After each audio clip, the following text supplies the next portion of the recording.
season with 45 drivers scheduled to take the green flag here tonight. Everything's at stake. Points are at stake. Money's at stake. Bragging rights are at stake, of course. Jacob, we're in for one heck of a race here tonight. Are you as excited as I am?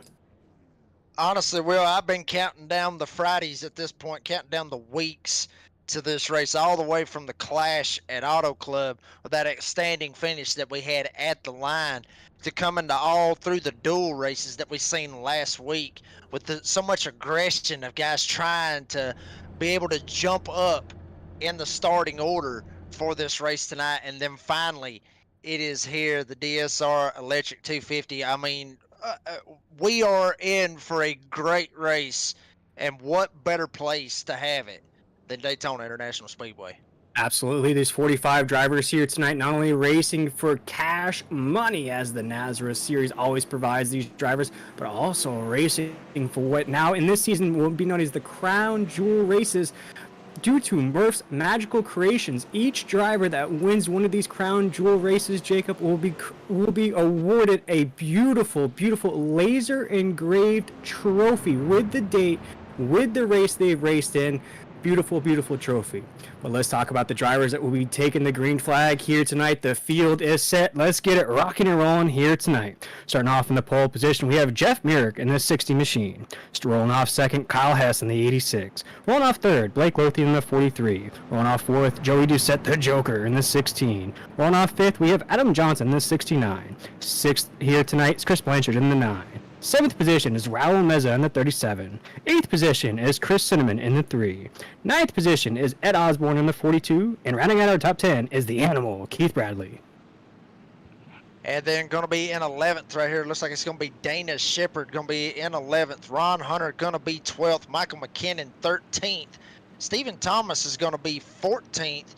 Jason Morales will be 15th. Cody Knott's going to be 16th. Taylor Peacock, who had a great dual race last week, only to come up just a little bit short, get caught up in some wrecks, 17th. Eric Zimmerman going to be 18th.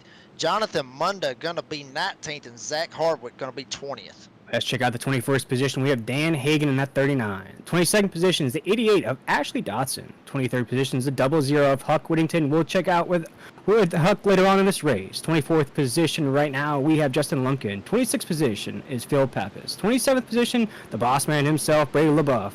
Devin Painter in the 99 overall off 28th. And the 29th position is the 96 of Sean Hamilton. And we are green flag here at Daytona. Everybody's trying to get lined up still at basically pace formation as they go into turn one. Jeff Merrick gonna lead them there. Blake Lothian, who was very, very strong at the Monday night race at Martinsville. Matter of fact, he won that race. Now, right behind Jeff Merrick, they're gonna see if they can hang Kyle Hess out. You see our new drivers pulling out of that draft line down the backstretch. That's a very tricky position to be in right here at Daytona as those Goodyear Eagles get ready to fly here tonight. So the 60 of Jeff Merrick leading us into 3 and 4 right now. Everybody's trying to form into position. As Jacob mentioned, very clean. One lap into the books in this DSR Electric 250. Jeff Merrick leads the first lap of the season. Merrick, one of the rookies coming into this season, got it painted right on that double yellow line. Remember, you cannot go below that line to improve your position. You can dang sure go to the middle or go to the top to do whatever you need to do to get around them. But Merrick leading right now with Lothian in second, Raul Meza in third, Kyle Hess is fourth, and Brandon Bullock. That's going to round out your top 5 as they hit the backstretch. Yeah, single file lane all on the inside on that yellow lane right now down the backstretch here at Daytona. You see somebody pull out of line right there trying to form up something. Right now still Jeff Merrick in that 60, Blake Lothian in the 43. Raul Meza is our top 3 into 3 and 4. It's that settling in process, Jacob, right now as we're off of 4. Ted Wade, the only one that pulled out of line right there, actually let Dana Shepard slide right by him. Wade trying to get something kind of working, seeing that everybody is single file, maybe try to get somebody to get up there and give him that push. Maybe try to make some kind of charge to the front. But right now, Wade all by himself. Nobody wanting to go with him. The only guy that's back there that may have a shot to get to him is, I believe that is Taylor Peacock that's back there on that top line. But right back at it, single file down the backstretch. Yeah, you see Ted go to the inside lane. Now he's going to form in that lane right behind the 45 of Dana Shepard as we're into 3 and 4. Just a long single file lane all the way back to about the 81 machine of Taylor Peacock. We're going to ride on board with him. Jump aboard with the 13 of Michael McKinnon. We'll check out Adam Newton as well on the 82. He is the lone truck on that outside lane as we're off of 4 right now. 3 laps into the books right now, so a long way to go before we crown our first race winner of the season. Right now, though, Jacob, looks like that inside lane is the preferred lane.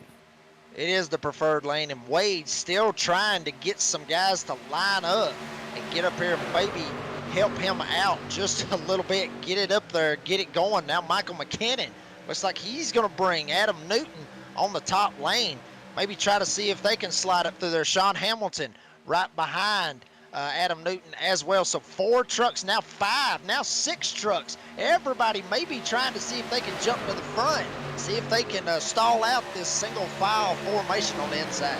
Yeah, Ted Wade in that 32 machine trying to lead a hard charge from the outside. Not looking like they're going to gain any momentum right now as Jeff Merrick in that 60 still leading. Blake Lothian in the 43. Raul Meza in the 37 right now. 1, 2, 3 across that start finish line. Now into 1 and 2. You're seeing more trucks trying to pull out to the outside. No formation just yet. Still single file on the inside into 1 and 2.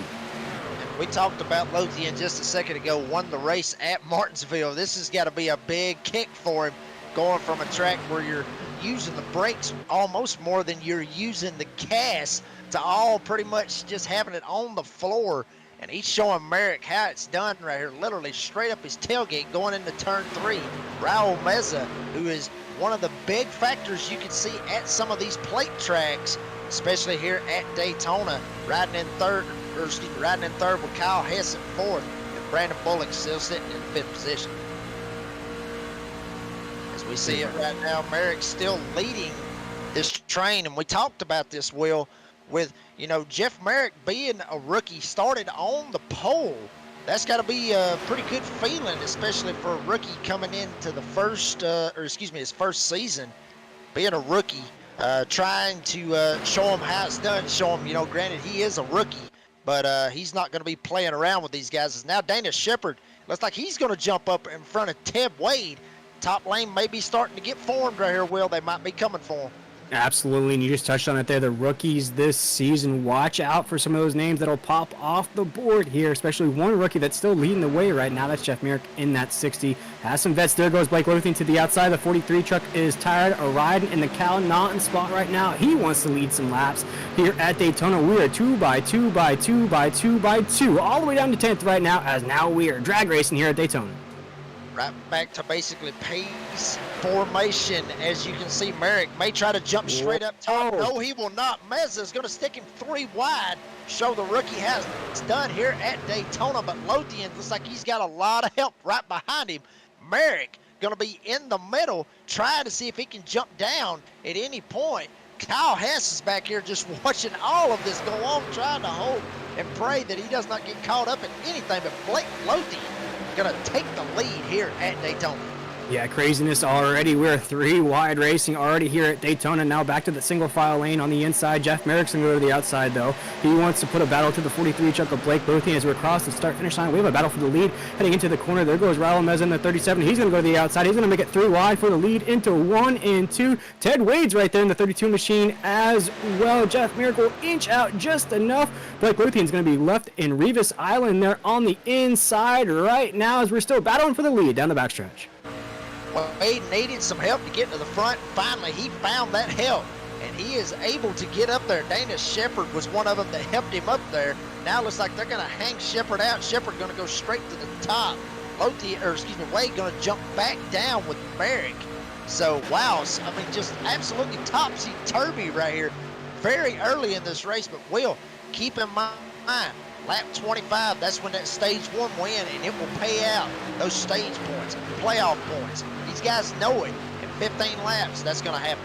Absolutely. If you're new to the NASRA format here, we'll throw a caution there at lap 25 once the 10th truck crosses that line, the yellow flag will fly here tonight. Give the drivers a chance to catch a breather. No fast repairs here in the series. 100% fuel capacity these drivers are working with right now, but these drivers are wasting no time here tonight as we're still battling for the lead. Down into the corner, looks like Ted Wade's going to shove that 60 of Jeff Merrick into the corner. Big push from the inside right now as the 60 still leads off of 4. More momentum on the bottom than there is on the top, but all 4 of them trying to keep it rolling on that bottom lane. Now Wade looks like he's going to still try to shove Merrick. That's Blake Lothian, who was leading at one point. Now he wants a shot. He's going to try to go to the front, see if he can get around Merrick, as he's getting all the help he can get right behind him in the form of Dana Shepard. Very eager pace here tonight as the 60 still holding down the inside lane. The 32 machine of Ted Wade's right there as well. 43 truck of Blake Lothian's up there. Dana Shepard's up there as well. Raul Meza's right there on the top side. Looks like right now that momentum's starting to shift to the top side. Big draft out of the 45 of Dana Shepard to push the 43 along there. Now door to door, the 60 of Jeff Merrick, Blake Lothian, the 43 will be battling for the lead off the corner. Looks like they're coming up on a lap truck though. They're on the top side. They'll get around him, no problem, off of 4. Lothian still trying to battle Merrick. Shepard literally all over his tailgate, literally shoving him into the trioval to the line. Merrick's actually going to lead that lap by 9 1/1000ths of a second. Very, very tight formation right here by everybody in this front pack. Michael McKinnon looks like he is back there in 11th, just struggling to hang on as well. Dane Hagan is one of them. But back in the back, everybody very content where they're at this point in the race, single file, but up front, battling, still on it. That's Lothian and Merrick, as Lothian was clear, jumps down, hangs Shepard out, jumps right straight down in front of the 60 truck of Jeff Merrick. Blake Lothian to the lead here at Daytona. Yeah, 43 truck will lead us off the corner. The 60, though, still hungry for the lead. We see that top side trying to be formed by the 45 truck, Dana Shepard. He's being pushed by the 37, Raul Meza. He has Taylor Peacock in the 81 right behind him. But Jacob, as we've been keeping an eye out on the battle for the lead up here, we have some big movers in this race already. Sean Hamilton, the 96 truck, is up 20 spots from the drop of the green flag, right inside the top 10 in the 9th position. And not only him, but Taylor Peacock, we mentioned him a while ago, one of the super speedway drivers basically in this field. Taylor Peacock started 17th all the way up to 7th. But you mentioned Sean Hamilton. Good run for him to get all the way from the back of the field all the way up to get into this lead pack. Man, I'm telling you, that is some bumbling, stumbling, however Chris Berman would say it. That's exactly how he got from the back all the way up to the front. Right now, we see the 45 truck of Dana Shepard right there. Raul Meza in the 37. You just talked about that big mover of Taylor Peacock. This race has settled in right now, folks. There's no battle for the lead. Still, the inside lane is the preferred lane right now, as the 43 truck is now under fire, though. Jeff Merrick in the 60 will go to the outside. He's being pushed by Ted Wade, the 32 machine, and they zoom by the 43 truck, and it's going to be 1-2 on the racetrack now. Jeff Merrick in the 60 and the 32 of Ted Wade will now be our Ricky Bobby Cow Naughton duo into 3 and 4. Literally went around him just like he was sitting still. Blake Lothian getting literally hung out right there. Merrick did not want to ride in second for long. He got the help from Ted Wade, got around him. Now Shepard, basically he's just being used at this point. Nobody able to push him past all of these guys. But now, here comes Raul Meza. Gets right up his tailgate. Starts to shove him into turn 1. What will Merrick do when Shepard gets there? Looks like he's not going to be able to do anything, as Shepard may be going for the lead off of turn 2.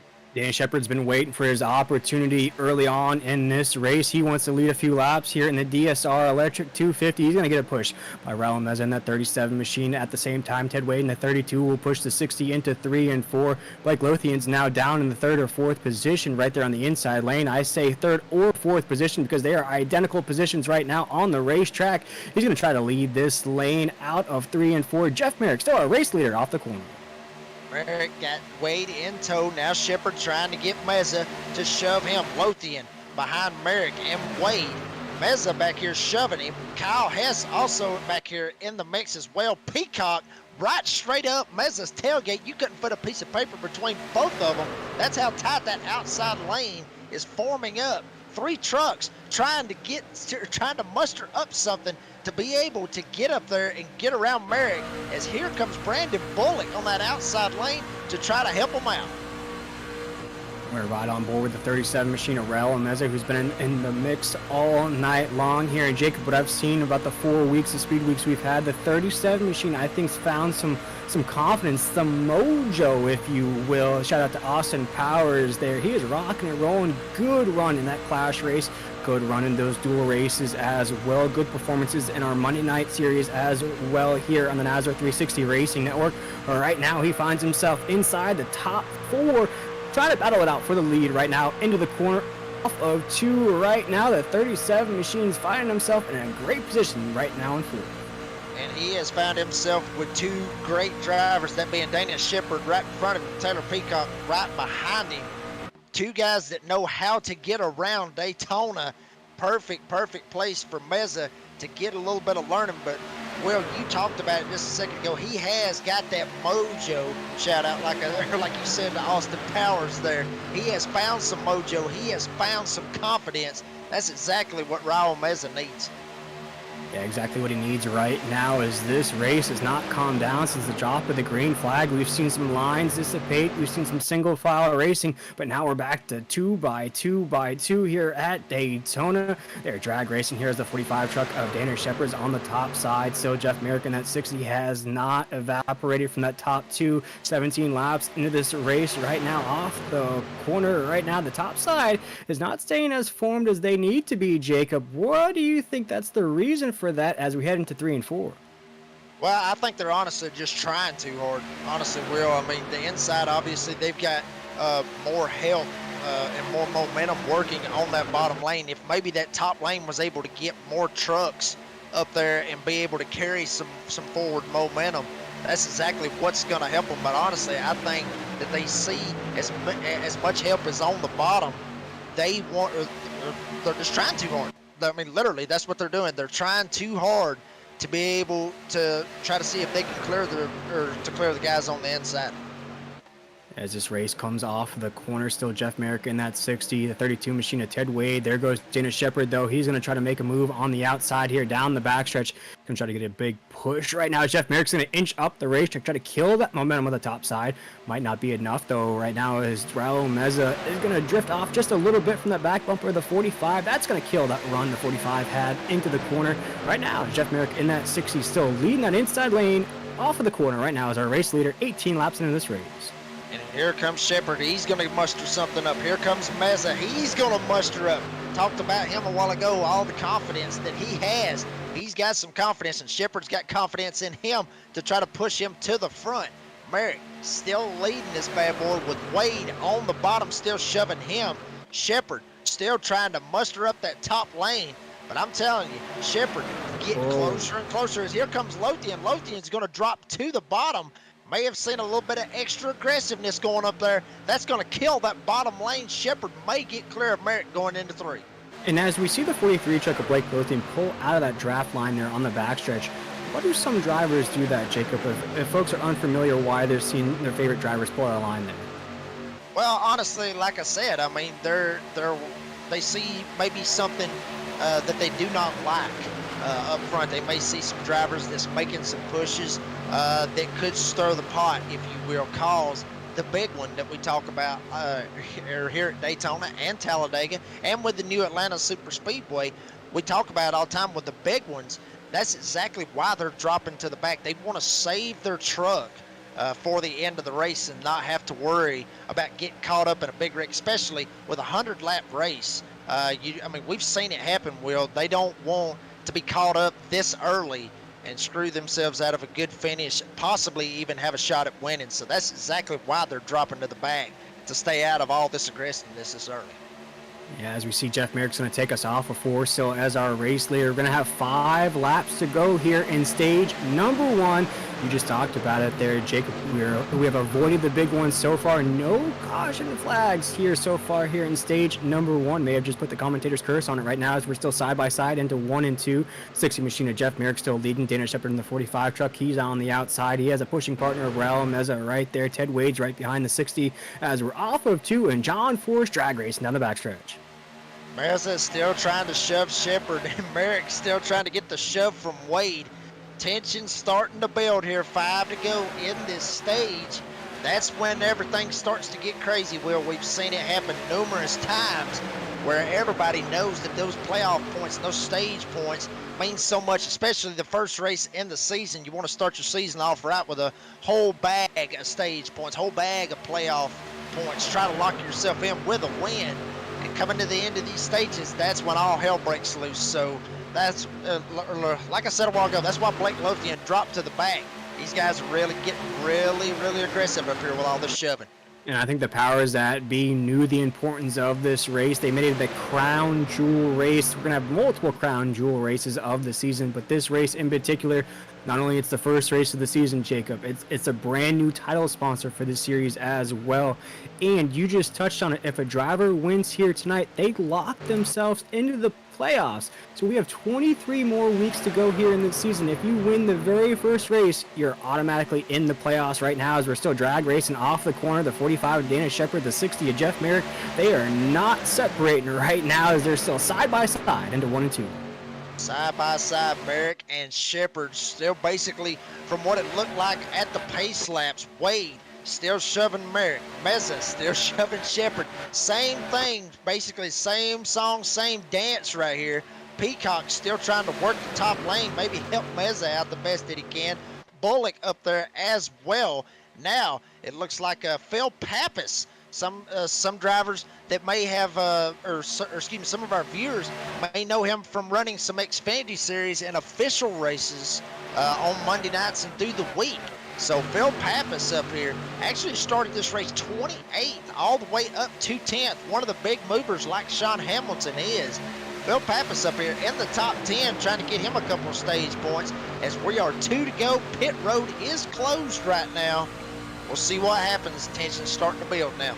Yeah, and as you talk about those tensions building, we want to remind folks at home there are no fast repairs here in this series. So if your favorite driver takes heavy damage, right there as Ted Wade got a little squirrely off of 2 right there. He was almost sideways there, but he's going to go back to pushing the 60 here into 3 and 4. So watch out for that here tonight. If you see your favorite driver caught up in a caution, no fast repairs here on the racetrack. Right now as the 60 still leading the way, the inside lane's being pushed by Ted Wade in that 32 as we're off of 4. This could be it for the stage.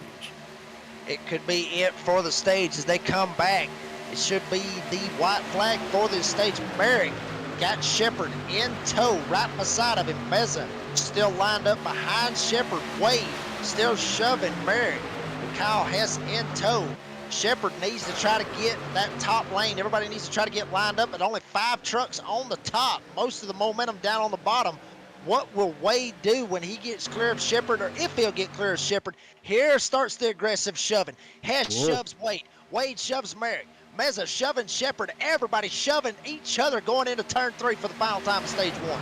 As they're bobbing and weaving down into 3 and 4 right now, Jeff Merrick's trying to kill the momentum of the top side, being led by Dennis Shepard in the 45. The 60, though, still motoring off of the corner, rocking the Old Spice paint scheme, that red and navy blue.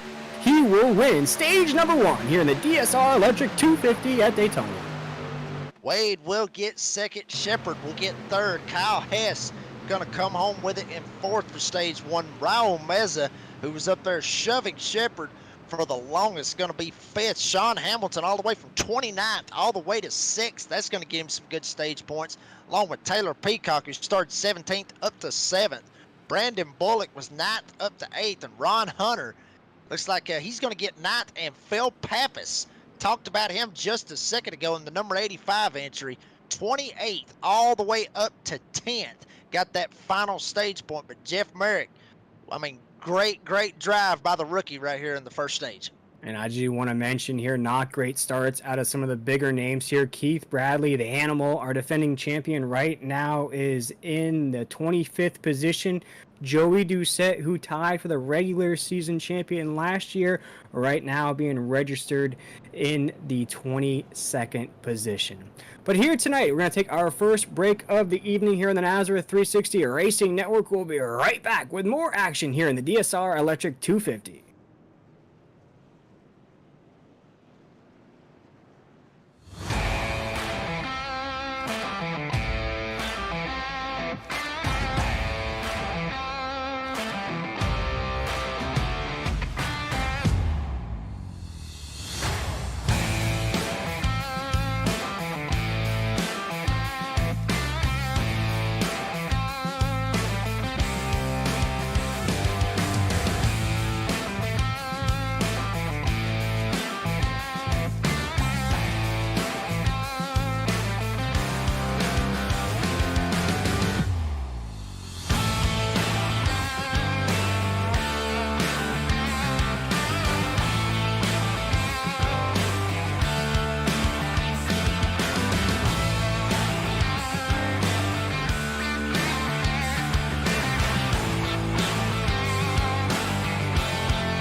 Welcome back, everybody, here at Daytona. We just saw the conclusion of stage number 1 here in the DSL Electric 250. And Jacob, boy, if it sounds like we're out of breath, it probably because we are. That was an exhilarating stage number 1 here tonight. We had side-by-side racing, battle for the leads, all the way down to the end of the stage. Jacob, we were talking about there on the break that we think the intensity is going to pick up here a lot in stage number 2. Well, we saw the trophy that these guys is going to be able to get if they was to win this race. So obviously, you know, the tension is going to build. You know, they show that trophy, it just makes you want it so much more. Beautiful trophy for this race. So yeah, obviously it's going to ramp up.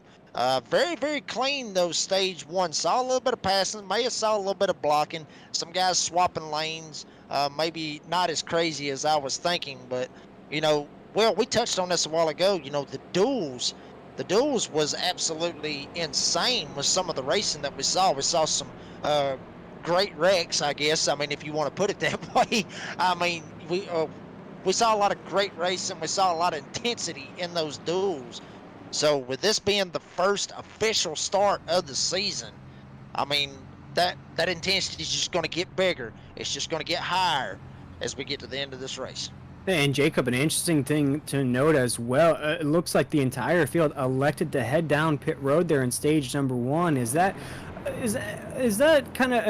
known to pit here in stage number 1? Are you surprised they didn't wait to stage number 2? I mean, yeah, I mean, they want to go ahead and pit every time that they can, or excuse me, that they can. They want to probably try to make sure that they're going to have enough fuel to make it. Obviously, they're not going to have enough fuel to make it to the end. Obviously, they're just making sure they got enough for coming to the end of stage number 2. I believe the end of stage number 2 is going to be at lap 50. So basically, they got to go 25 more laps. They can make it, but honestly, with 50 laps, you can't run 50 laps on a full tank in these trucks. So that's why they went ahead, dipped down, that way that they know that they're going to be safe going into stage number 2. And we have some different names up here at the top. Of course, we have Jeff Merrick in that 60. He's going to start on the outside lane here at the drop of the green flag. Dana Shepard's going to be up there. Ted Wade in the 32. We have Kyle Hess up there as well. Sean Hamilton is up 24 spots from the drop of the green flag. He'll be inside the top 5. Raul Mez is up there. Taylor Peacock in the 81. Brandon Bullock. Phil Pappas in that 85 is up to 9th. And Stephen Thomas will be our top 10 heading to the drop of the green flag here. Some big movers already up in this field as we wait the pace truck to pull off of the field. We're going to get it rocking and rolling here once again at Daytona. Of course, this is the crown jewel, the first race of the season here in the Cops of Police Survivors Truck Series. And we're going to go green flag racing as Dana Shepard and Jeff Merrick lead us down to corner number 1. Merrick has absolutely no help behind him at this point in the form of Kyle Hess. So it looks like Shepard may be able to get that advantage with Ted Wade on the bottom now. Here comes Kyle Hess. Now that outside lane may start to form up, basically pace style as they come off of turn number 2. Now Merrick going to see if he can get a little bit of a run on the outside.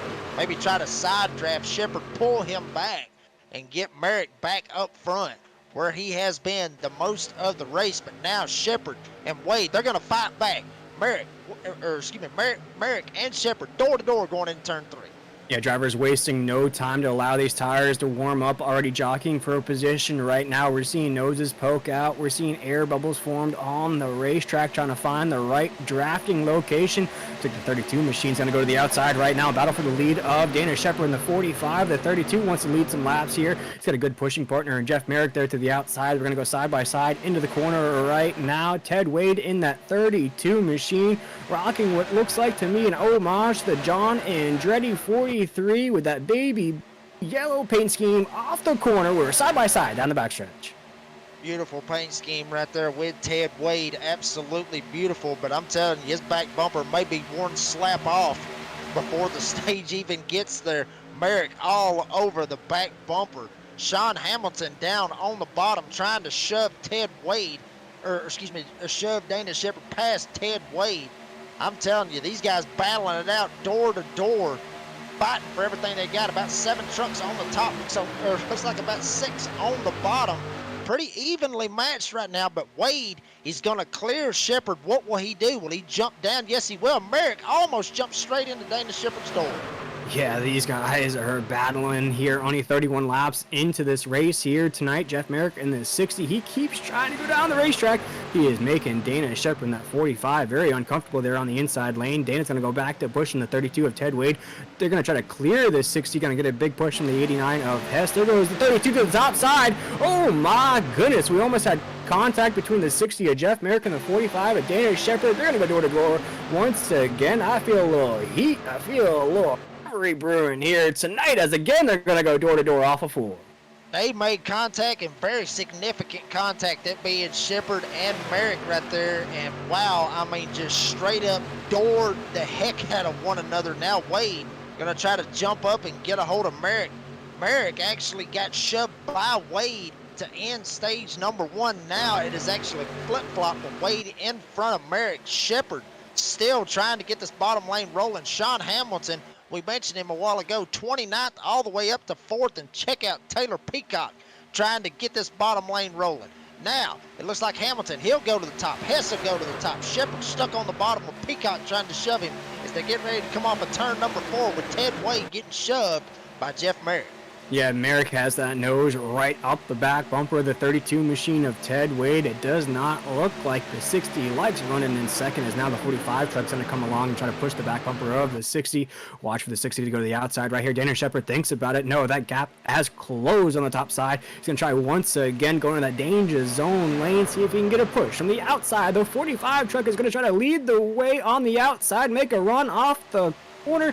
Not going to be enough right now. It's still Ted Wade takes us down the backstretch. But they're getting a heck of a run right here, Will. I mean, Shepard is coming. Hamilton straight up his tailgate, literally shoving him all the way into turn number 3. He will get that run and get right up to Ted Wade's door.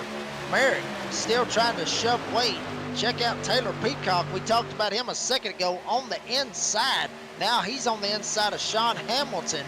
We talked about Peacock, and I talked about him, Will, being one of these super speedway fanatics, if you will, here in Nazareth. So watch out for Taylor Peacock. He is going to have something to say about this stage 2 right here when it's all said and done. Yeah, right now it's still side by side for the race lead, coming up on a lap truck once again on that top side of the racetrack. We cleared that truck pretty good the last time. See if we can do it again. Right on board here with Taylor Peacock in the 81, and you see this log jam, this traffic jam, if you will, right here, Jacob. And from a driver's point of view, how difficult of a situation is this? It's very difficult, honestly, Will. I mean, you don't want to run over the guy in front of you because obviously this inside lane, you see Merrick, he's having to check up that way he don't run over Wade.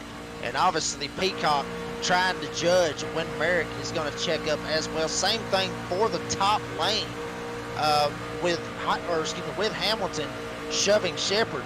Hess has got to watch for that checkup as well. So it's very, very difficult being this tight. Obviously, with driving on the interstate like on I-75 in Atlanta, it's very tight as well. So but you're not going 180 miles an hour like these guys are. And you see Dana Shepherd there, and while we're riding on board with Jeff Merrick, Dana Shepherd's now in the lead, has pushed them along in that 89 machine right there as well. Sean Hamilton's in the mix once again. He has been moving and shaking his way up to the top, up 27 spots from the drop of the green flag. Sean Hamilton racing out of Canada right there, wants to lead some laps here in the DSL Electric 250. As you see, he is pushing the 45 truck along right there, Jacob. What I'm starting to see, though, from this push in here, some of these drivers are getting a little agitated, a little wiggly on the racetrack as we're off of 2. And check out Wade. His back bumper is completely gone. That's how much Merrick has been shoving him this whole time. You can see it. It's not baby blue. It's not yellow. It is straight up white. And that's exactly what it is. Wow, Shepherd jumps down, gets into Wade. Everybody stacks up. Wade trying to keep it straight. Merrick still over him. Now he turns it straight into the fence. As Ted Wade, the 32 machine, just nosedives into the top side wall. There are pieces of truck going down the racetrack right now. Big calamity on the racetrack. Our first caution of the night here in the DSR Electric 250 comes at the midway point of stage number 2. Let's check out that on the pole instant replay. On the pole instant replay, and you'll see it right here. I mean, it all started when Dana Shepherd got clear, got that shove from Hamilton, tried to jump down in front of Wade, was not able to do it. And then Wade looked like he seesawed the wheel straight back and forth trying to get it straight, but Merrick never left his back bumper. Just turned him straight up the hill, straight into Kyle Hess. Big time move right here for some of these guys. You're going to see some of these guys try to slide through it. And some of these guys in the back, they're just trying to check up and not get involved in this wreck. But some of them that are checking up, they're not noticing the other guys that's been behind them trying to check up as well. Some of these guys getting turned back here in the back, trying to stay out of the wreck, and then they still get caught up in it. Our first official caution of the night here. Looks like that's going to put an end to the 32 machine of Ted Wade's night, who's been a top 5 truck all night long. Let's check it out once again. Different point of view of this first caution. Check it out here as we get this thing revved up here. And Jacob, we sort of saw that coming. We could see that start to percolate on the racetrack just a little bit. Yeah, I mean, we talked about it. Well, we talked about the aggression that these guys was going to say. And I said it a while ago, the intensity is going to pick up. The aggression is going to pick up. And it was just an aggressive move by Shepherd that thought he was clear. He was clear for just a moment. But going into those corners, you will get that run back on the inside. You see Wade, I mean, hard impact into the turn 1 wall. Merrick just never left his back bumper.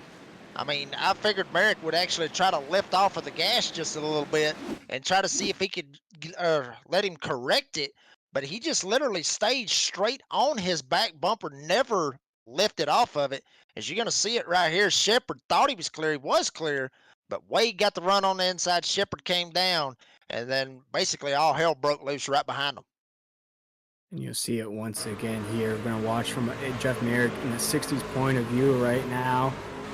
You see the 32 truck. He's going to get completely sideways. Oh, my goodness, right there. As you see, the 60 machine is going to escape disaster there here on the racetrack. But as you watch the onboard camera of Jeff Merrick in that 60, you see that brand new logo, a brand new title sponsor here on our Friday night series. Here tonight, we're thrilled and honored to announce a brand new partnership between the Concerns of Police Survivors, C.O.P.S is the acronym, and the North American Sim Racing Association, NASRA, here as our brand new Friday night title sponsor. They will come on board. They'll have a full-time truck entry in the likes of the 00 of Huck Whittington and a part-time entry of the #1 truck of Jason Morales. A special thank you must go out to Mr. Lee Murphy, whose donation made all of this possible.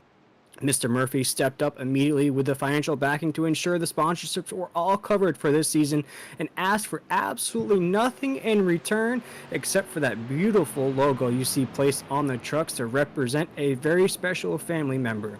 Thank you, Lee, for your friendship and support for the Concerns of Police Survivors and the NASRA Sim Racing community.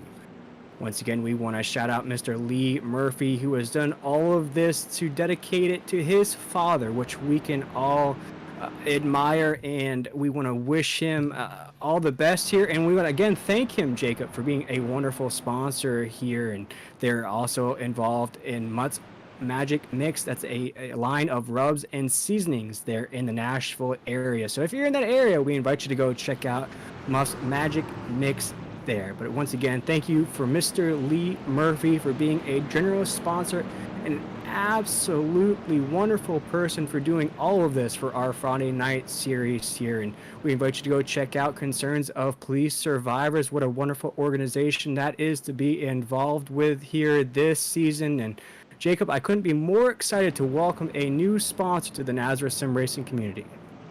I mean, a great sponsor and a great community, and great for what they stand for, with all of the things that they do for families of loved ones that have been lost, basically serving for our country with police officers. Big organization.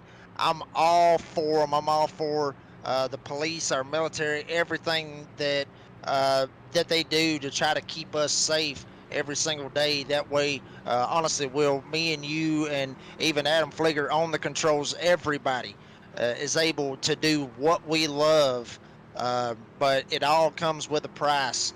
And so with this sponsor, I'm telling you, I am 100% on board with this organization, and couldn't be more thrilled to have them with us.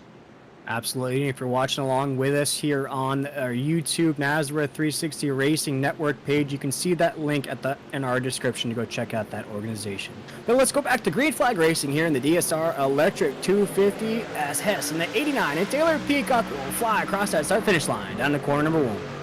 Hamilton's going to be stuck on the bottom. Peacock going to be up top. Peacock having no help at this time. No help for about 5 rows at this point. He's going to have to try to find a hole to get down, maybe jump down in front of Raul Meza. Meza's actually going to lift and let Peacock down. Big time scare right there for Taylor Peacock. Almost went all the way to the back, about lost all of his track position. But right now, Sean Hamilton still leading this bad boy with Stephen Thomas. One of those guys that was in the championship 6 at Charlotte, did not have a good run in that race. Wished he would have been able to make it a little bit farther in that race and have a shot for that championship. That being Stephen Thomas running in second. Yeah, Sean Hamilton, the 96 machine, will take us across the start-finish line there. Excuse me for getting that name mixed up right there, but Sean has just moved and grooved his way all the way to the top of the grid, up 28 spots from the drop of the green flag. And remind the folks at home, we've only had 1 caution on the racetrack so far here tonight, so Sean has done it the absolute hard way. As we're off the corner, now it's a 3-truck race as the lines have now dissipated here. Jacob, a little curious to see as we're very organized as Taylor Peacock with a huge move to the outside. Jumped straight up in front of Michael McKinnon and Brandon Bullock.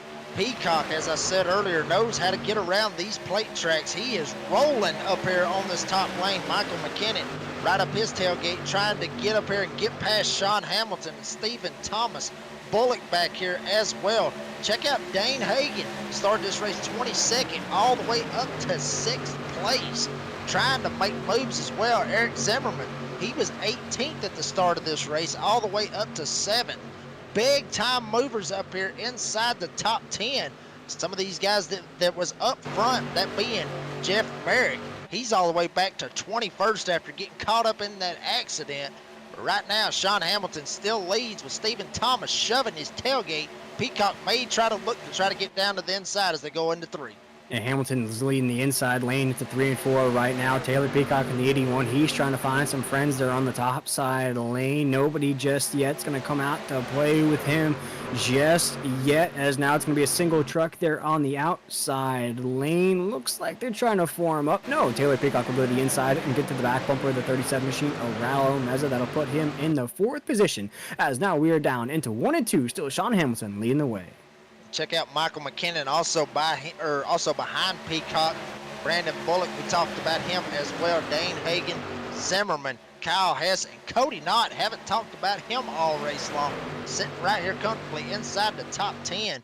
But I'm telling you, back here around Zimmerman, we're fixing to get racy back here. As here comes Kyle Hess on the outside, getting a shove from Blake Lothian as they come up on a lap truck with Shepard behind Lothian as well. And here comes Jeff Merrick, a pole sitter, on the outside. These guys trying to get some momentum to try to see if they can get up here and take the lead of this race. Do want to note that these drivers are working with fresh equipment. That's the likes of Kyle Hess, Blake Lothian, Dana Shepard, and Jeff Merrick just headed down pit road on lap 37. Leaders on the racetrack there. Last time down pit road was lap 26. So about a 11 lap difference between the leaders and that hard Chargers you just mentioned right there. Taylor Peacock finds himself in a very dangerous lane right there, being pushed by the 13 of Michael McKinnon. You see the 39 machine. He's going to come up. That's Dan Hagan right there to the back bumper of the 37. Well, Meza down the back stretch right now. We're counting down the laps here in stage number 2. It is a man from up north Canada is leading the way. Sean Hamilton into 3 and 4. But I'm going to tell you right now, Will, in about the next lap or 2, he's going to get a challenge, and that's going to be Taylor Peacock. He jumped up in front of Michael McKinnon, stacked the outside lane up just a little bit, but everybody now getting it formed up. McKinnon right behind Peacock. Peacock, he's going to go to 3rd. He may try to go for 2nd. He does go to 2nd. He's going for Hamilton right here, going into turn 1. Michael McKinnon getting a little bit loose behind him, trying to keep it straight with him. I'm telling you, Hamilton, he's got the lead.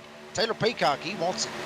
And right now we see them side by side down the backstretch with 6 laps to go here in stage number 2. We have a checkup there on the top side lane. That could have been disastrous right there. Michael McKinnon, the 13, saw something he didn't like, decided to check up just a little bit there. Set the chain reaction down there. That's the 17 truck right there. That's Brandon Bullock. And our pole setter, Jeff Merrick, in that 60 is going to be on the top side lane. We got 4 trucks on the top side that are formed together pretty nicely. Low side lane still being led by Sean Hamilton. All right. There he has a good partner in Stephen Thomas in that 23, and Taylor Peacock in the 81 is 1, 2, 3 into the corner. Peacock still trying to get that top lane rolling. Meza trying to get up here and get a hold of Stephen Thomas, trying to get this bottom lane to kind of check out. Peacock has an opening down to the bottom. He will take that option. But, well, we have seen Peacock. Watch him. Goes to the bottom. Jumps back up to the top. Waiting on that run on the top. Trying to get to the front right here and take the lead of this race. Yeah, it makes me so nervous right there, Jacob, as we see drivers from the top side that kind of go into that middle lane there. Causes a little bit of a lock jam there down the backstretch. Somehow, some way, they get back to 2x2 into the corner right now, but I don't think we've seen the last of 3 wide racing here, as right now Jeff Merrick is in that middle lane, that danger zone lane, as I like to say. He is trying to find any way, anyhow, up there to the back, to the top of the grid. The 60 machine does not like racing in traffic, I can tell that right now, but he has to get past the rest of the field. You see him, Jacob, he keeps trying to find any way he can to get back up there. He has been aggressive all speed weeks long. He was aggressive in the clash. He was aggressive in the duels and showing to be very aggressive here in this race. Wow, Merrick makes the pass on Bullock. Now he's going to jump up right behind Michael McKinnon. Outside lane starting to get disorganized. Then the inside lane is Hamilton still leading. Stephen Thomas still running 2nd.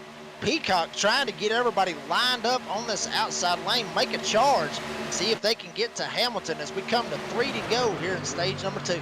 Yeah, the problem with Taylor Peacock there on the top side lane, he has some hungry dogs behind him in the 60 of Jeff Merrick and Michael McKinnon in that 13. They don't want to be partners in crime. They want to be the robber here tonight. They want to take the cash. They want to take the trophy. And you see right there, the 13 machine's not comfortable behind the 81. The 60 is not comfortable behind the 13. You keep seeing them both wiggle and waggle, bob and weave, try to find those windows of opportunity, but they are counting down here with less than 3 laps to go here in stage number 2. As still, Sean Hamilton's leading the way.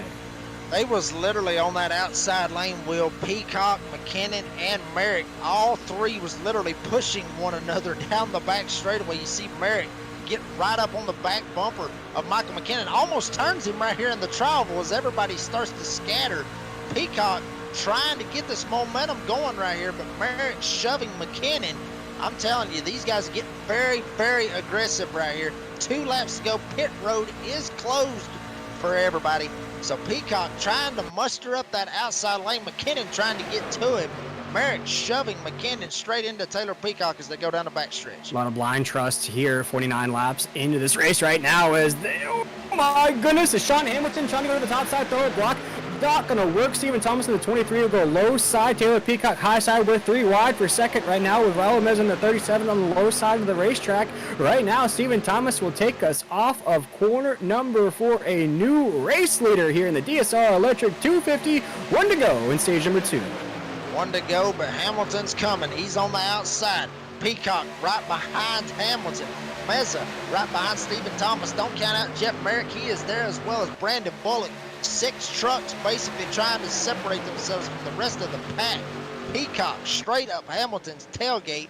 Meza right up straight up Stephen Thomas's tailgate. They go 3-truck tandem down the back straightaway. Peacock almost loses it going down the back. Oh my goodness, Jeff Merrick's trying to get around the 81, but they got to get around Sean Hamilton on the top side. Stephen Thomas is watching this from the lead position off of 4. He'll have Raul Meza pushing him off of quarter number 4. Will the top side have enough run off of 4? No, Stephen Thomas tries to throw a little bit of a block. Not going to work as it looks like Sean Hamilton will win stage number 2 as they're wrecking across the line. They keep it clean though. No damage to the trucks right now. As again, Sean Hamilton wins stage number 2. Hamilton gets it. Peacock almost completely lost the truck. He's going to get second. Stephen Thomas third. Jeff Merrick getting fourth. Raul Meza having a very good evening. Got him some stage points in 1 and now gets them in stage number 2. Brandon Bullock, Michael McKinnon, Kyle Hess, Dane Hagan, and Dana Shepard. That's going to round out the top 10. Boy, Jacob, what a 2 stages we've had here tonight. And folks, that'll do it for stage racing. We have 50 laps to go here in the DSR Electric 250. We invite you during this commercial break to go get your popcorn ready. Go get your drinks ready, because I'm sure we're in for one heck of a show here these last 50 laps here from Daytona.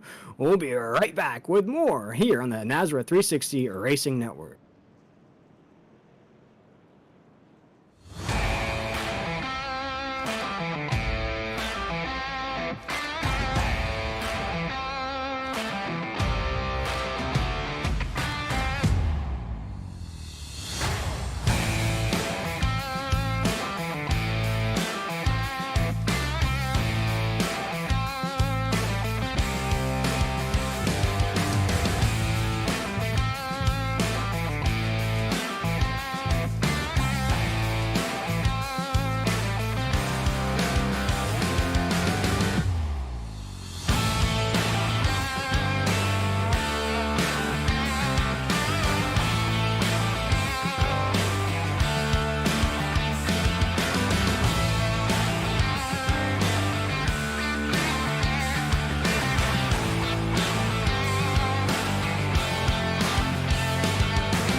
Welcome back, everybody, here in the DSR Electric 250. We just saw the conclusion of stage number 2. Sean Hamilton, Canada wins stage number 2 there. But Jacob, I believe you're catching up with the number 81 machine of Taylor Peacock. Yeah, we got Taylor Peacock right here in the booth, I believe. Yes, now we got Taylor Peacock in the booth. Taylor, do you have a copy? Got you, boys. Well, Taylor, we see it looks like maybe you have a little bit of left side damage right there coming to the stage right there. I mean, was that just Merrick just trying to shove you as hard as he could, or did he just not back down for the caution at that point? He was shoving for all he had. Honestly, is what happened, and I was tucked up under Sean there, and it just a product of trying to get that stage, as much stage points as we could. Probably he might have been a little more aggressive than I was anticipating as well. But yeah, it turned me down into, I think, Stephen Thomas. I feel bad for that, but I only had 20 seconds of damage, so I should be just fine. So going into this right here, getting ready to take the green right here, what's your mindset for these last 50 laps right here? I mean, what's your mindset? Are you going to still try to be as aggressive as you can up front, or are you going to try to lay back and just kind of let the race come to you? Oh man, that's tough, man. I think I'm just gonna take it easy here because I had to fix some damage. So I'm in the back right now, anyways. So I'm gonna take it easy, fill it out, and when I can, I need to start making my way to the front. Just gonna play it by ear here.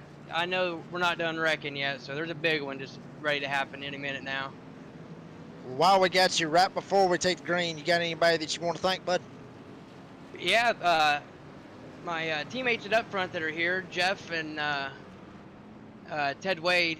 We've been keeping it up front here, living up to the team name. John, from our team owner, he does all of our paint jobs, and he does awesome to get the team together. We're just missing a couple guys tonight, but we'll be full force next week. And I appreciate you guys broadcasting. It's going to be an awesome race to go back and watch. I've had fun. Can't wait to finish it here, see if we can't get a W. All right, Taylor, well, good luck, buddy. Boy, hopefully we'll be talking to you at the end of this thing. I hope so. Thank you, buddy. That was Taylor Peacock, the driver of the number 81 machine for Upfront Motorsports. And you heard from there, Jacob, living up to the team name. They're staying up front here in this race. Now with 50 laps to go, what are the folks in store for here? We saw them sort of crash in there at the end of stage number 2. Do you expect a few more caution flags to fly here? Absolutely. Honestly, as aggressive as they was right there at the end of stage 2, we saw them aggressive in stage 1, but the intensity picked up right there in stage number 2. So obviously, it's just going to get higher and higher as we get to the end of this race. As the pace truck pulls off, Jeff Merrick, our pole sitter, will take us to the drop of the green flag. We are rocking and rolling once again here at Daytona as Jeff Merrick in the 60 takes us down to corner number 1. Merrick's been a very, very strong horse out here in this field. Mezza's also been very strong, being able to get some stage points in both of the stages. Up top, he's trying to get some help from Michael McKinnon. Brandon Bullock, straight up Merrick's tailgate. Everybody shoving one another down the backstretch as we start the final stage here at Daytona. As these drivers waste no time for the tires get warmed up, already bobbing and weaving down the backstretch. 37 machines already under fire there on the top side lane. That is Michael McKinnon. Put it on there. Also, Stephen Thomas and the 23 machines up there as well. We see Jason Morales in that number 1 machine. We mentioned his name not too long ago. One of those sponsored rides from what our title sponsor here this season concerns of police survivors, making them look good here tonight inside the top 5. He is making it look good. Started 15th all the way up to the 7th spot as they cross the line. Hopefully he will be up a little bit higher as they get to the line this next time by. But Mezza still trying to get this top lane rolling with McKinnon stuck straight behind him. Don't count out Stephen Thomas. He's up here. And check out Dane Hagan once again. We talked about him a while ago in the number 39 truck, all the way from 22nd all the way up to 6th. But here comes the outside lane inside checked up. Mezza may have a run to get to Merrick right here off of 4. Yeah, as right now, Jeff Merrick in the 60 will take us off of corner number 4. And Jacob, I wanted to ask you here, as we've watched this race play out, we're past the halfway mark here. Why has it been so difficult for that topside lane to form up?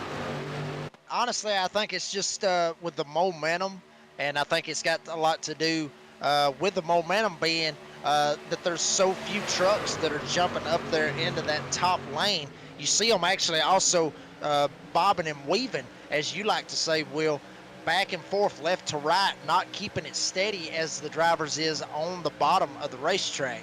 And what that's doing is that's hurting the momentum. As you see right here, not good formation up on the top lane. You got Meza, you got McKinnon, you got Jason Morales. They're the three. They're actually separating themselves from the other 3 trucks behind them. Everybody on that top lane needs to get well organized, stay tight, not do that bobbing and weaving. If they do that, then Merrick might be hurting. Yeah, see, Jason Morales is trying to push the charge, and push the 13 along, who will push the 37 along the Raul Meza, who's going to inch just in front of Jeff Merrick there for the brief lead into the corners. Still airtight though, but you just saw it right there. The 13 machine kind of split off the back bumper of the 37 that killed the run that Raul had there, trying to make it to the lead. Now we're going to go down the backstretch, big run out of the 13. The 37 is going to take that run and try to battle the 60 into 3 and 4. We are side by side for the race lead into 3 and 4. Stephen Thomas, seeing the aggressive nature of what the race is going on, he drops all the way to the back, sees something he does not like. Meza up top getting the help from McKinnon. Bullock trying to shove Jeff Merrick on that bottom lane. And check this out. The boss man, Brady LaBeouf, in the number 24 entry, has found himself inside the top 10 as they went across the stripe. Brady LaBeouf started back in the 27th spot as they're squirrely up front, almost wrecked as I was talking about that. Wow, I mean, a lot of moving, a lot of craziness going on, but Meza was able to jump down in front of Merrick. Meza to the lead here at Daytona. As we see these drivers head down the backstretch here, Jacob, I wanted to ask you as well, lap 51 is the last time these drivers headed down pit road. Do you think we'll see green flag pit stops before all is said and done? If they don't have a caution, Will, if they don't get crazy and the aggressiveness, we've seen how aggressive these guys are. If they don't have a caution before then, yes, we will see some green flag pit stops. That will definitely shake this race up. But that's only if the big one, or if a little slide or spit out or anything happens. If that happens, then no, we will not see a green flag pit stop. But I'm telling you, Morales is making the top work, getting it going. Cody Knott up here trying to get to it. Brady LaBeouf trying to help Cody Knott get to Morales, to be able to get to Michael McKinnon on this top lane. They are shoving one another on the top, trying to see if they can get in front of Raul Meza. Yeah, they're leading a huge charge there on the top side lane. Michael McKinnon in the 13, Jason Morales in the 1, trying to push along on the top side. They're going to have a blocker for a brief minute, though, there. That's Jeff Merrick going to go to the top side, try to throw a block, kill that momentum. They did just that, as right now that low side lane is going to separate from the top side. But, Jacob, for some reason, I just heard a loud roar in my headset. I think there's an animal on the racetrack. It looks like the animal has now cracked inside the top 10. That's Keith Bradley in the 29. Previous champion from last season, Keith Bradley, actually teaming up with the driver you see in front of you, Brady LaBeouf from Mission 1 Esports. Keith Bradley basically started 7th, went all the way to the back, trying to miss all of the craziness that was going on, keeping his truck very clean for these last 40 laps. Keith Bradley, the animal. Watch out for this guy right here. He is hungry. He got that championship last season. He wants to repeat as a champion here on Friday nights. I also want to spotlight the 99 machine of Devin Painter, who has been running extremely fast laps here tonight. Hasn't been in the top 5. Now is cracking inside the top 10, up 20 spots from the drop of the green flag. Best lap was a 47.3. Last time by was a 48.8. That's one of the fastest lap times on the entire racetrack. Rocking that Venom helmet inside of that cockpit, the 99 machine. You can see the speed here as we ride on board with him here in the Nazareth 360 Racing Network. He looks like one of those names we have to watch out for before the drop of the checkered flag. And I'm telling you, right up front, Merrick was able to get down in front of Meza, but it stacked the whole inside field, or the whole inside line, up. Every single one of them literally stopped going into turn number 3. That will hurt that inside lane.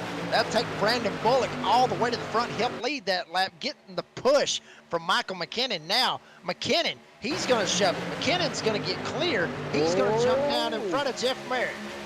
As you see, the 13 machine had to come high side, low side, he gets sideways, he's sideways, completely turned around on the racetrack. Here's the big one at Daytona. They are wrecking and piling up off of corner number 2. Multiple drivers involved, multiple drivers out of this race now. Jacob, disaster strikes at Daytona. Disaster strikes at Daytona. You called it. Everybody else trying to duck and dodge to get around Michael McKinnon, and McKinnon just straight up, I'll be honest with you, he just got straight up turned right there by Jeff Merrick, right there coming off of turn number 2, and everybody else trying to see if they could sneak by it, was not able to do it. Jason Morales, we talked about him, he was one of them that was able to sneak by it as well. Raul Meza, I mean, hate it for him. He was up there running up there inside the top 5, but you see it right there. Merrick got on his tailgate, never let off of it, straight up turned him straight around. And then everybody else, you see Dane Hagen, he's one of them that gets caught up in this. Brady LaBeouf was one of them that got caught up in it. Watch Painter right there. Painter barely sneaking through the middle of this. And you see a lot of these other names back towards the field. Huck Whittington, the 00, to the 24 machine right there as well. To the 2 of Justin White. I mean, a lot of these drivers here were starting to make their moves, if you will, Jacob. They're starting to charge through the field. We mentioned a few of those names.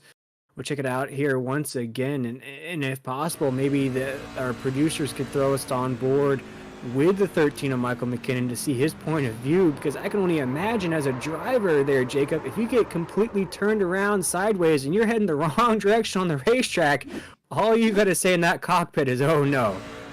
Yeah, and you're going to see it right there. He's already saying, oh no, at that point, as soon as he got turned. I mean, right around goes McKinnon straight in the fence, and then everybody else behind him basically piling straight into him. As you see, just sheet metal, everything's bouncing off of all these cars.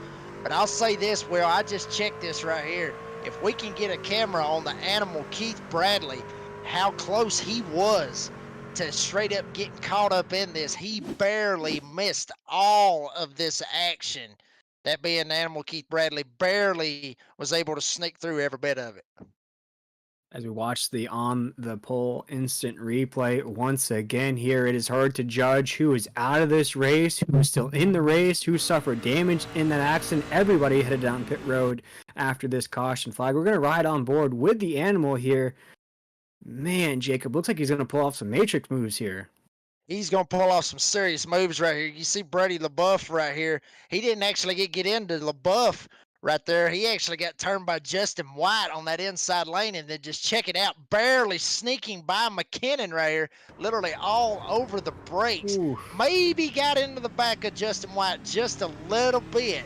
I don't think that's going to be anything that's going to hurt him, but I'll say this. If he's just got a little bit of damage to the front end, that's way better than what he could have in the situation he was in. Yeah, we got totaled trucks on the racetrack. It looks like a few of the guys that are taking a long time to get off of pit road. Here, I'll rattle off some names. Ashley Dotson in that 88 machine, Jonathan Munda in that 14, Michael McKinnon in the 13, Raul Meza in the 37, Justin White in the 2. Looks like the trucks that are just still down pit road here could be other trucks with damage, could be other drivers that just couldn't get out of that wreck. And goodness gracious, look at that 37 machine down pit road. And you touched on it here, Jacob, and I mentioned it as well. The 37 machine I felt like was really building up some confidence, some mojo, if you will, these past 4 weeks or so, leading into this opening event here tonight. And boy, that's just going to be heartbreaking to see that thing roll out on the track. Yeah, but to be honest with you, I mean, Will, I mean, he can't fault himself for that. This is Daytona. It is super speedway racing. These things do happen. So he does not need to fret. It does not need to drop Raul Meza's confidence in any way, shape, fashion, or form. He got some stage points in stage 1. He got some stage points in stage 2. He's built him a little bit of a bank, I guess you could say, to try to help himself as far as the points goes, because, well, you talked about it. We got a 23 race, or excuse me, 23 weeks in this season.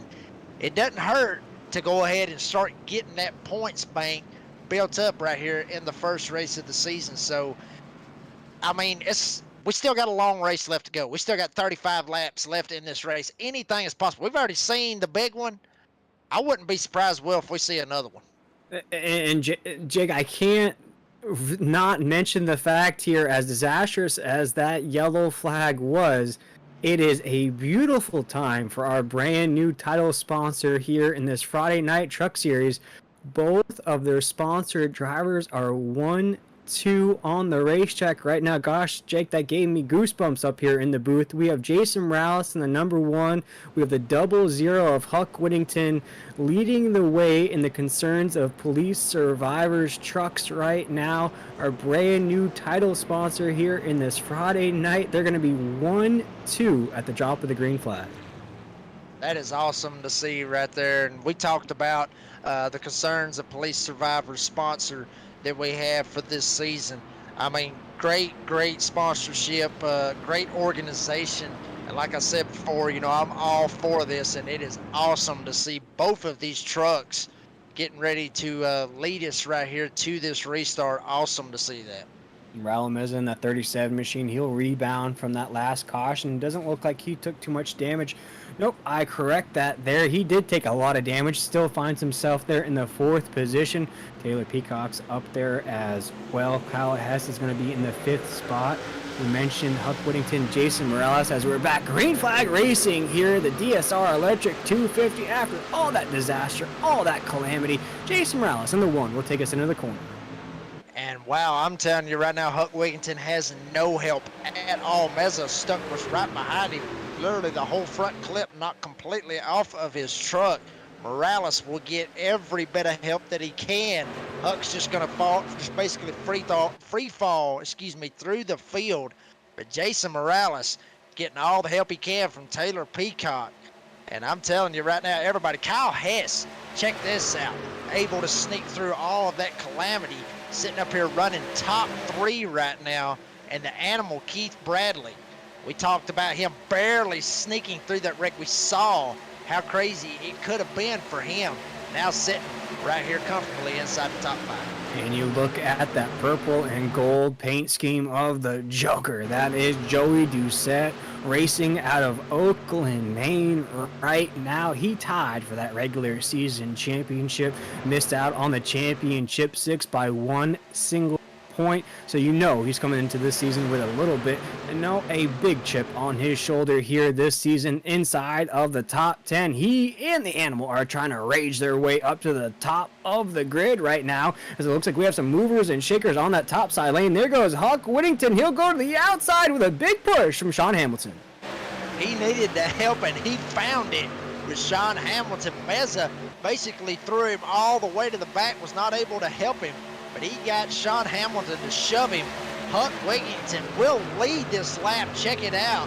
C.O.P.S trucks 1 and 2. Morales is going to let him down, barely get him down. So Huck Whittington going to lead this inside lane. Now what will Sean Hamilton do with Brandon Bullock in tow on this top side? This is exactly where they want to be. The 00 is in front of the 1 right there on the low side of the racetrack. We mentioned that Jason Morales is a part-time driver here in this Friday night series. Huck is a full-time driver here.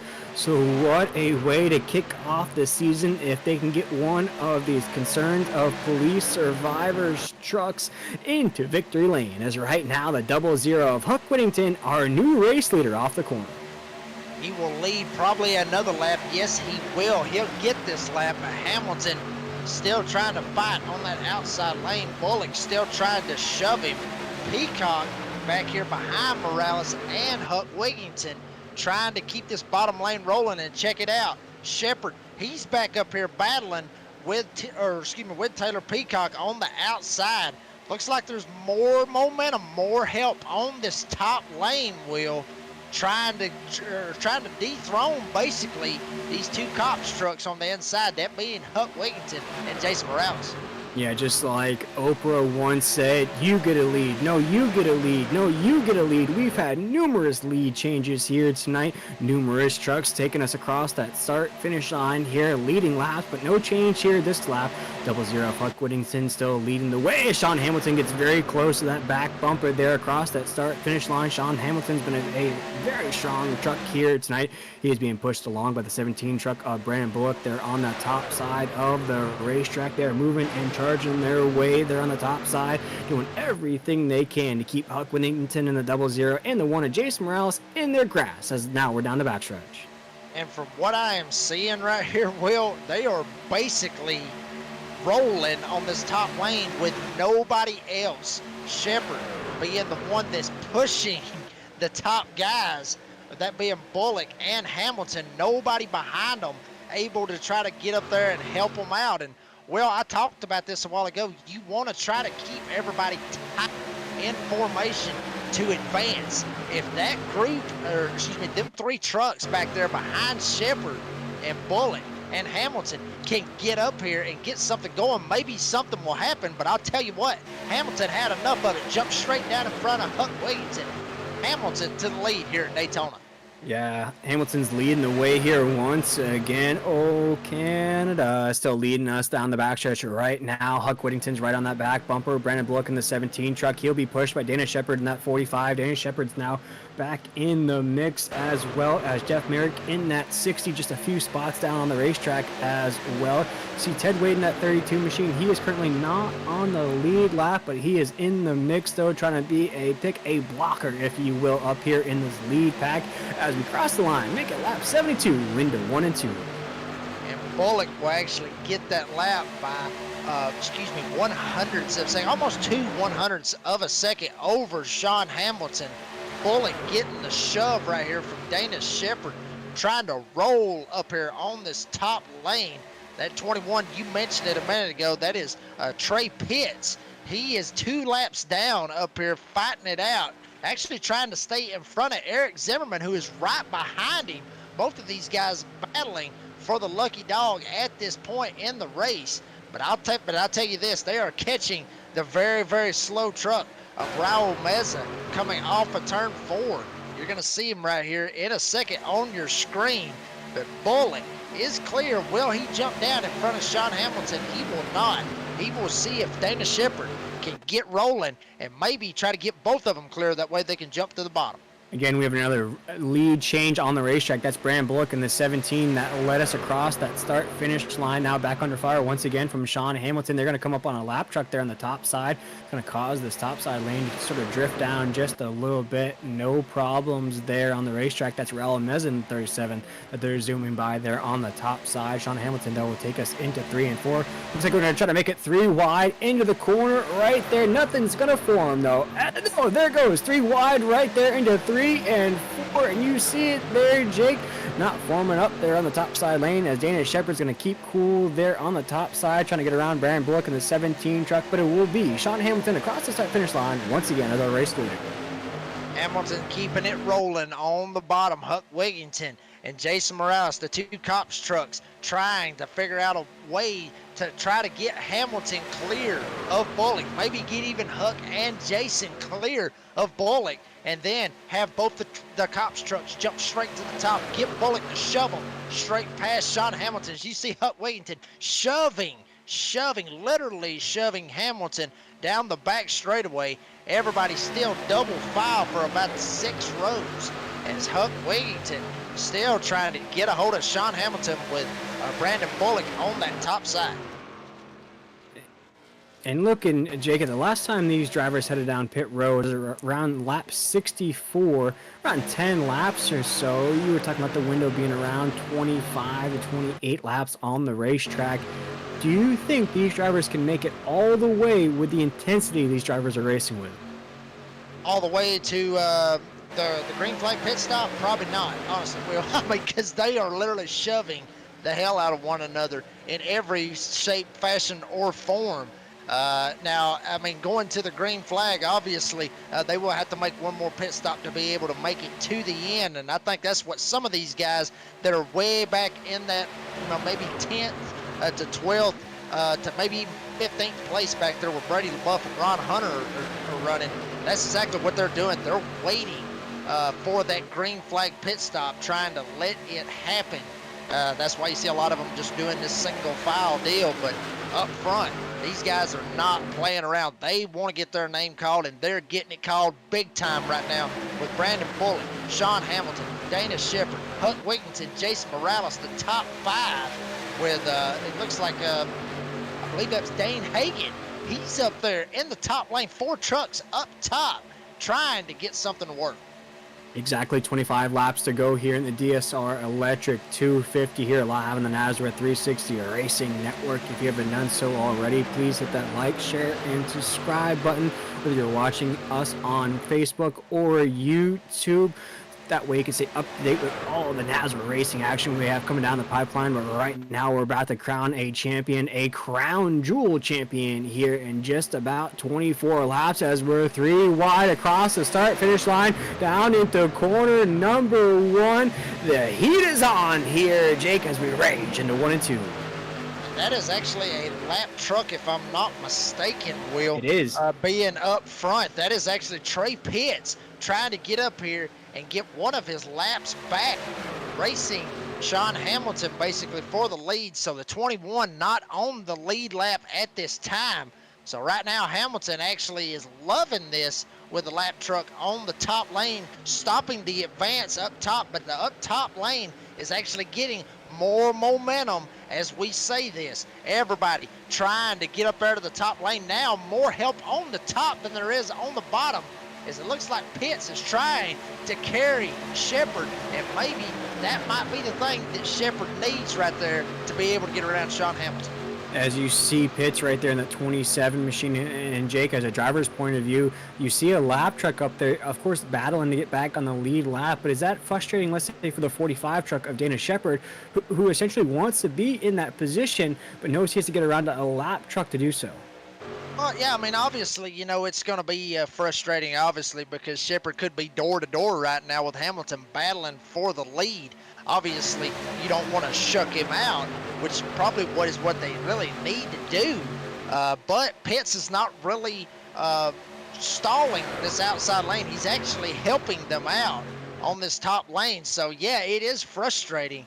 But you see Pitts right here. He's going to get clear of Hamilton, drop straight down to the bottom. Now, the game plan has completely changed, because now Shepard can go straight around Hamilton right here, and that lap truck may actually slow down that bottom lane, and that will really throw a wrench into this race. That's right. Now we're counting down the laps. 22 laps to go here in the DSR Electric 250. We see right now Trey Pitts is leading the field, but he is a lap truck now back on the lead lap, but he is the tail end of the line. So although you see him at the top of the grid here into 3 and 4, he is not our race leader right now. That is Dana Shepard in that 45 truck. Sean Hamilton's currently second. Brandon Bullock third. Huck Whittington fourth. Dan Hagan just flip-flopped with Huck to go into the 4th position. Ed Osborne in 6th. Jason Morales in 7th. The Animal is down to 8th. Right now, Taylor Peacock, after all that disaster, he's moving back up through the grid, up to 8th right now. And our top 10 is rounded out by the boss man of Brady LaBeouf here with 21 laps to go. Brady actually got caught up in that big one that came off of turn number 2, but looks like that 24 truck has got some serious power still up under it. Actually, Pitts now trying, for some reason or another, he's playing blocker with both of the lanes being a lap truck. But check this out, Will. He is 1 lap down where he is sitting at right now. So if the caution was to come out, he will get the lucky dog and be back on the lead lap and have a shot at trying to win this race. So that's probably exactly why he's jumping back and forth blocking these lanes. But we talked about a while ago, how aggravating is it with a lap truck doing that? Obviously it is in this sense right here. So I mean, I'm telling you, we still got 20 laps to go right here, but now Shepard gonna get this top lane rolling, maybe try to get around Trey Pitts. Actually, Trey Pitts is 2 laps down. He has just gained a lap back. He's still a lap down on the racetrack. The 27 machines leading our field down the backstretch right now. Throwing a block on the 45 of Dana Shepard there in the top side lane. Now going to throw a block to the inside lane of Sean Hamilton there. Eventually, I think the 27 has to get out of the way of the field here. Let these guys battle it out for the race lead here in the DSR Electric 250. And Jake, I wanted to mention here with the beautiful thing here in the C.O.P.S Truck Series here on these Friday night is all the names, all the big names coming into this race. We look at Jeff Merrick, our pole sitter, Chris Cinnamon, who won the Clash race, Blake Lothian, who won the dual race, Joey Doucette, who won dual race number 2. None of these names are currently inside the top 10 here in this race. So that's a beautiful thing to see here in this race. Other names rising to the top right now. And boy, we are counting it down here off the corner. What a battle we have. Brendan Bullock, Dana Shepard going to be battling out for the lead. Dan Hagan's up 20 spots from the top of the green flag. His hat is in the mix as well as we're into 3 and 4.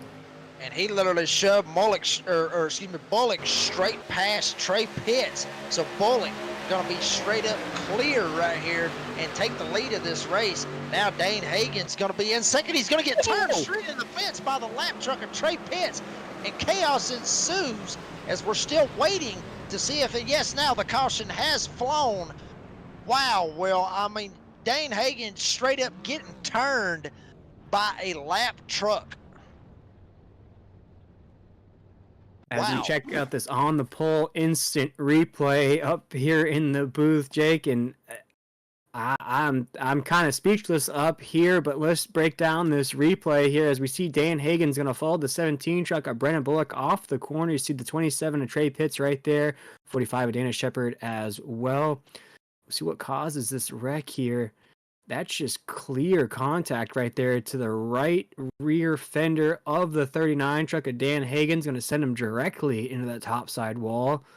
See the 27 of Trey Pitts. He's going to make contact there. See if Sean Hamilton will survive this. Anybody else involved? Dana Shepard in the 45 might have a little damage. Oh, man. Both of the concerns of police survivors trucks will have damage now as Huck Whittington makes contact with the 27. The 1 of Jason Morales is going to rear end the 00 as well. Dana Shepard's now down the grass here on the front stretch. A lot of names involved in this, Jake, and when it's all said and done, we're going to have less than 20 laps to go here, probably around 15 laps to go. And to see your night end like that, man, it's got to be heartbreaking. Absolutely. I mean, and in my personal opinion, if it was 2 drivers that are racing for position, that's one thing. But, you know, you got to keep in mind, obviously, you know, Trey was, at the time, he was 2 laps down. But then, it's like I said, once he got in front of that leader, he was 1 lap down. Like I said, caution comes out. He's the first truck 1 lap down. He gets his lap back. But when you're in that situation, you can't get that aggressive with guys that is on the lead lap because you just straight up basically killed maybe 5 or 10 trucks race right there by making, you know, a very aggressive move right there that really at that time should not have happened, honestly, because, you know, Trey, he put himself in that situation being 2 laps down, and then he gets up there and just straight up turns Dan Hagan. I mean, that's just a head scratcher, honestly. Well, why that happened, and I hate it for Dane. I mean, he's actually going to disconnect out of that because I think he actually got a meatball flag as hard as he hit the wall. But I mean, very unfortunate to see this. And we'll stay with the race here at Daytona here in the DSR Electric 250. Again, this is the very first race of a brand new season here of the C.O.P.S Truck Series here on this wonderful Friday night. And Jake, we've seen intensity, we've seen fireworks, we've seen multiple lead changes, battle for the lead here on the racetrack. And one thing I wanted to ask you here, we're looking at around 5 trucks now that'll be here at the top of the grid who elected not to head down pit road. Is that a smart move here at Daytona? If they got enough gas, I mean, that's the only thing that I can really think. They may be trying to play a little bit of a strategy, I guess you could say. with the gas and everything else. But some of these other guys, they're going in and making sure that they got enough, making sure that they got enough for green, white checkers. So that's the big thing that I'm seeing out of it. Maybe some of these guys that are dipping down right here, as you've seen, going down and possibly just going in, just topping off the fuel tank. Maybe some of these guys honestly playing a strategy that I kind of like here at these super speedways, and that is you go straight to the pits where everybody else is going to pass you, so you go to the back, and then that gives you the opportunity to try and miss all the chaos that we just got through seeing. So I'm telling you right now, I mean, Will, these races, honestly, they come down to basically, like I've said before, of going to a casino and basically betting on a roulette wheel. You got 30 names that's out there. Obviously, it's been shorter with some guys getting caught up in accidents, but you basically just bet on a number, spin the wheel, and see what happens. Honestly, well, I don't know if there's a clear favorite at this time, but those guys that stand out, hopefully they're going to have enough fuel, and hopefully they don't get run into any green, white checkers. Yeah, we're looking at the likes of Blake Lothian, the 43 truck. He'll be in the top position. Kyle Hess in the 86 will be second. Justin White in the 2 will be third. Devin Painter in the 99. I talked about the speed he's been showing here tonight. Maybe not one of the names we've called out a lot, but very fast on the racetrack. He'll roll off fourth here on the drop of the green flag. Ron Hunter fifth. We also look at Keith Bradley sixth. Brendan Bullock 7th, Ed Osborne 8th, Joey Doucette 9th, and Cody Knott will round out our top 10 when this green flag flies. Jake, I cannot wait. It has been an amazing night so far. Of course, this is how it's gonna be to kick off this Friday night series here as Blake Lothian, that 43 truck, he'll go side by side with Kyle Hess in that 86. He has big movers behind him. Justin White up 20 spots from the drop of the green flag. Devin Painter up 26 spots from the drop of the green flag. They will have a few more positions to go if they want to take the checkered flag here tonight in the DSR Electric 250. But let's get this thing rocking and rolling once again as Blake Lothian, the 43 truck, will roar in the field across that start finish line down the corner number 1.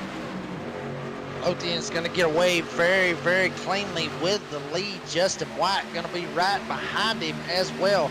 Kyle Hess did not get the restart that he wanted, but Devin Painter, you talked about him being one of the fastest trucks out here, and basically one of the fastest trucks at Daytona. Actually started dead last in the field, 30th spot, dead last in the field, all the way up here battling it out. He's going to shove Kyle Hess past Blake Lothian. He's going to go to the front.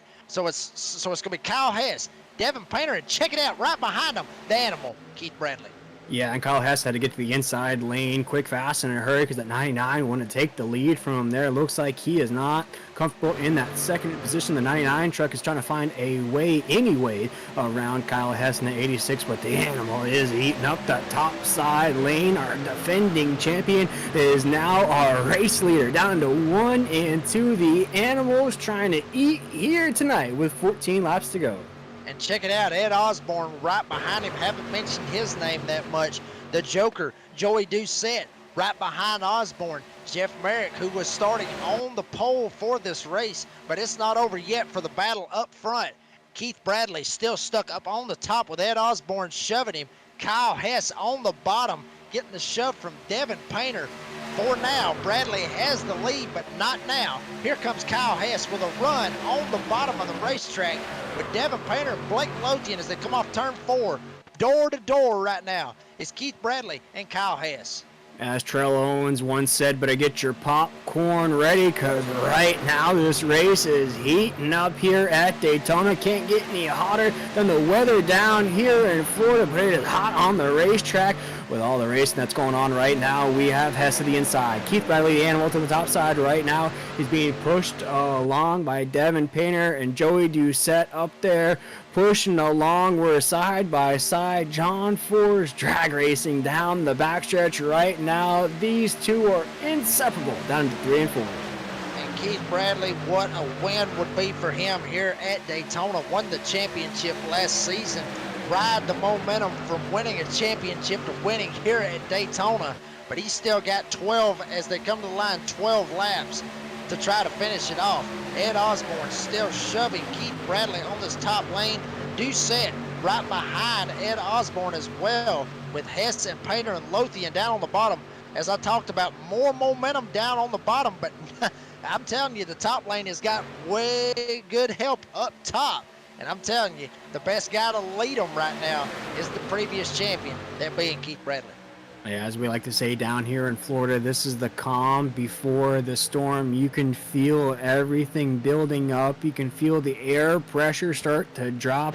You can feel the volume knob start inching to the right. It starts getting louder and louder here at Daytona.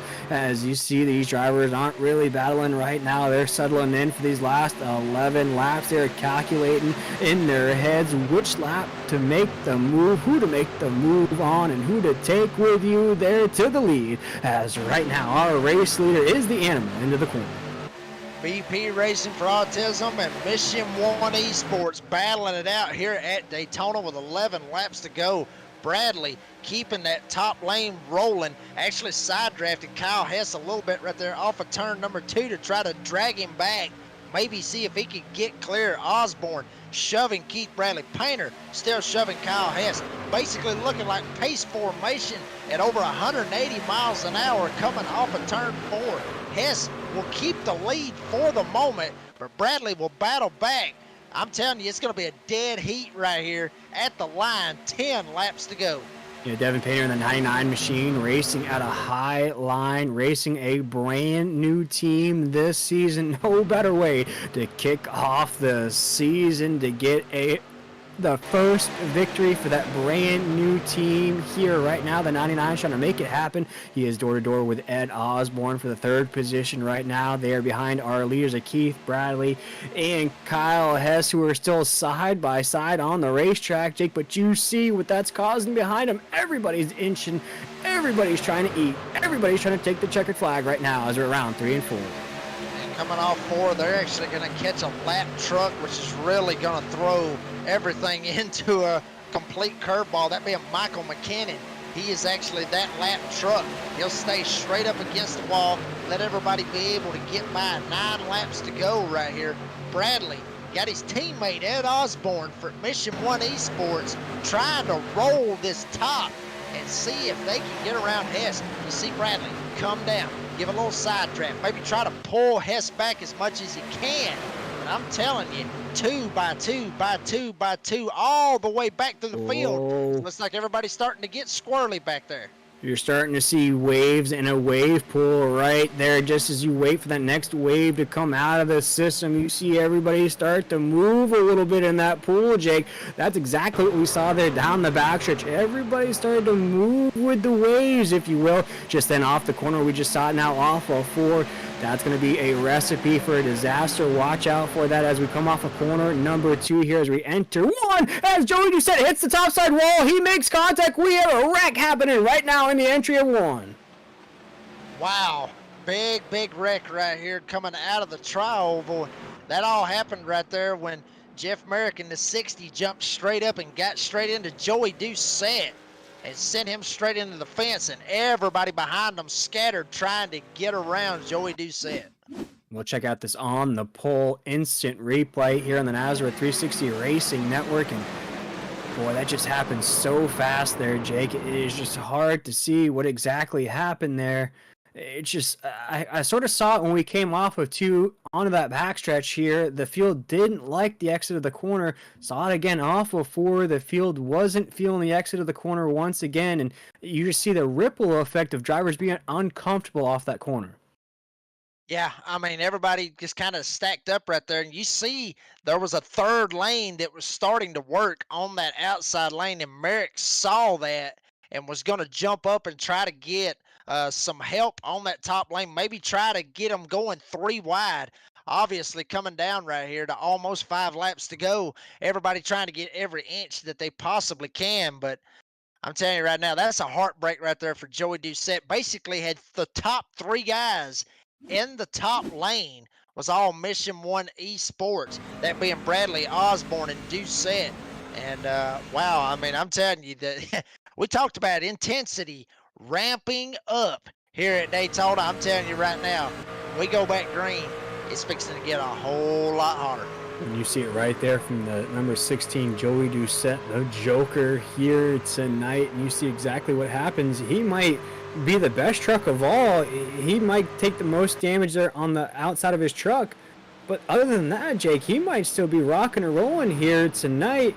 Doesn't look like a lot of damage out of that. But if we could here up in the booth, if we could maybe rewind just a little bit, we were coming off of 2 before all of that unfolded, and you can kind of look at what I was mentioning there of how the field seemed to be uncomfortable just off of 2 onto that backstretch there. We can rewind it just a little bit here, and you almost see the same thing coming off of 3 and 4 here, and you'll watch here, Jake, as we come off of 2, the field's going to get very bundled up and very bunched up. Watch right here as we come off of corner number 2. The field gets very, very uncomfortable. You see it right there. Everybody starts to scatter off of 2. That's just going to send an accordion effect, a domino effect into 3 and 4. None of these drivers are comfortable in the draft. None of them are feeling their positions. We go into 3 and 4 already discombobulated. You come off with 3 and 4, and you see the same thing again, Jake. Off of 4, the field just comes together like an accordion. Nobody's comfortable in this draft, and that's when you start to see those dominoes start to fall. Yep, and then that's exactly, you see it right there. That's when people started making moves to the outside. And then it's like I said, the intensity just started ramping up more and more. And you talked about it right there, Will. Great point. All of it started basically a lap before it actually happened. And I think all of that had to do with the stacking up, the checkups that these drivers were making on the top lane, even on the bottom lane. Everybody just staying real tight packed. And those checkups are going to happen here at super speedways like Daytona, Talladega, even Atlanta Super Speedway that we'll see later on in the season. It's typical super speedway racing with the checking up that these guys are doing, trying not to run one another over. And then, at some point, you're tired of checking up. You just got to jump to the outside and you just got to go.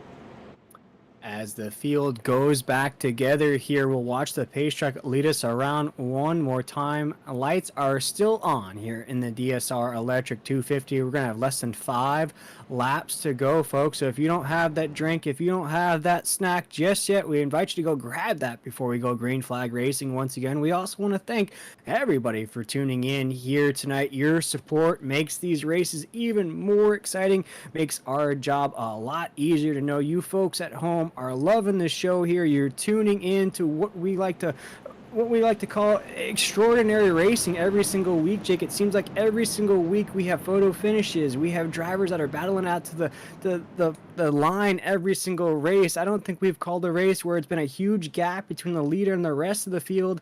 Every single race from what I can remember here in the Nazareth 360 Racing Network has been very close, very intense, and very competitive throughout. As right now with 5 laps to go, somebody's going to take that cash, Jake. Somebody's going to take that laser engraved trophy as well. Boy, that thing is beautiful. Can't wait to put that. I wish I could put that on my mantle at home, Jake, but one of these drivers will get that trophy here tonight. Will it be the 86 of Kyle Hess? Will it be our defending champion Keith Bradley? Will it be the 42 of Ed Osborne? Will it be the 99 of Devin Painter? Or it could be the 2 of Justin White. We are just merely 2 corners away from seeing, with 5 laps to go here in this race, fireworks are about to be set off. And you mentioned guys up in that top 6, but don't count out Brady LaBeouf. Don't count out Ron Hunter sitting 7th and 8th. Jason Morales is going to be 9th, and Stephen Thomas 10th, or even some of these guys like Huck Wigington back here in the 14th spot. Anything can happen and will happen here at Daytona. We've seen some of the craziest finishes for the C.O.P.S Truck Series, and I'm telling you right now, I wouldn't count out anybody that's still on the lead lap. Anybody on the lead lap still got a shot to win this race, but I'm going to tell you, everybody keep your eye on this top lane right here with Keith Bradley, Ed Osborne, Mission 1 Esports up here in this top lane. Keith Bradley, the defending champion as well. But don't count out Kyle Hess. I talked to him before the season started. He has got a lot of confidence going into this season. It's going to be a good one. Well, it all comes down to this. The green flag is in the air. Kyle Hess and the Animal will take the drop of the green flag down in the corner number 1 with 4 laps to go. This is it for the DSR Electric 250. Hess going to be able to get clear of Keith Bradley. Now Painter will go side by side with Bradley. Lothian going to be right up Painter's back bumper. Basically a 3-car tandem coming off of turn number 2 with Ed Osborne still shoving Keith Bradley. 5-truck breakaway down the backstretch as they're still waiting on Justin White and others back here in the back trying to catch up. A lot of slicing and dicing going on here at the front of the field. Slicing and dicing indeed right now as the Animal's trying to lead the charge. Ed Osborne's right behind him in that 42 truck. Kyle Hess is trying to hold it down on the inside lane. He makes contact though. They keep it clean. They keep it all together as we'll come across the line. We'll make it 3 laps to go. Throw up those 3s. Rest in peace to Dale Earnhardt as right now Keith Bradley, the Animal, is our race leader into 1 and 2. And honestly, that contact right there was just incidental net code, Will. I mean, nobody really jumped down and got into anybody's door. It was just real hard side drafting and net code happened. But Bradley actually getting the opportunity to jump to the bottom of the racetrack. Now Ed Osborne going to be up top with Blake Lothian. Kyle Hess, who was leading the inside lane, now will have to shove Bradley. And check it out. The boss man once again from 27th all the way up to 6th up here in the outside lane, trying to get the outside lane working with Justin White. 3 wide coming off of turn number 4 as they get ready to come to 2 to go.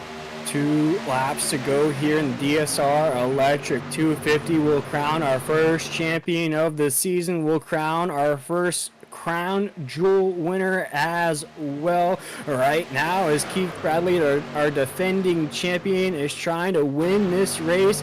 He has got Kyle Hess pushing him along. Devin Painter's pushing him along as well. Ed Osborne, the 42 truck, is being pushed along by Blake Lothian, who has virtually come out of nowhere here after fading the midway point of this race. We'll go 3 wide for 3rd into 3 and 4. Jake, this race is crazy.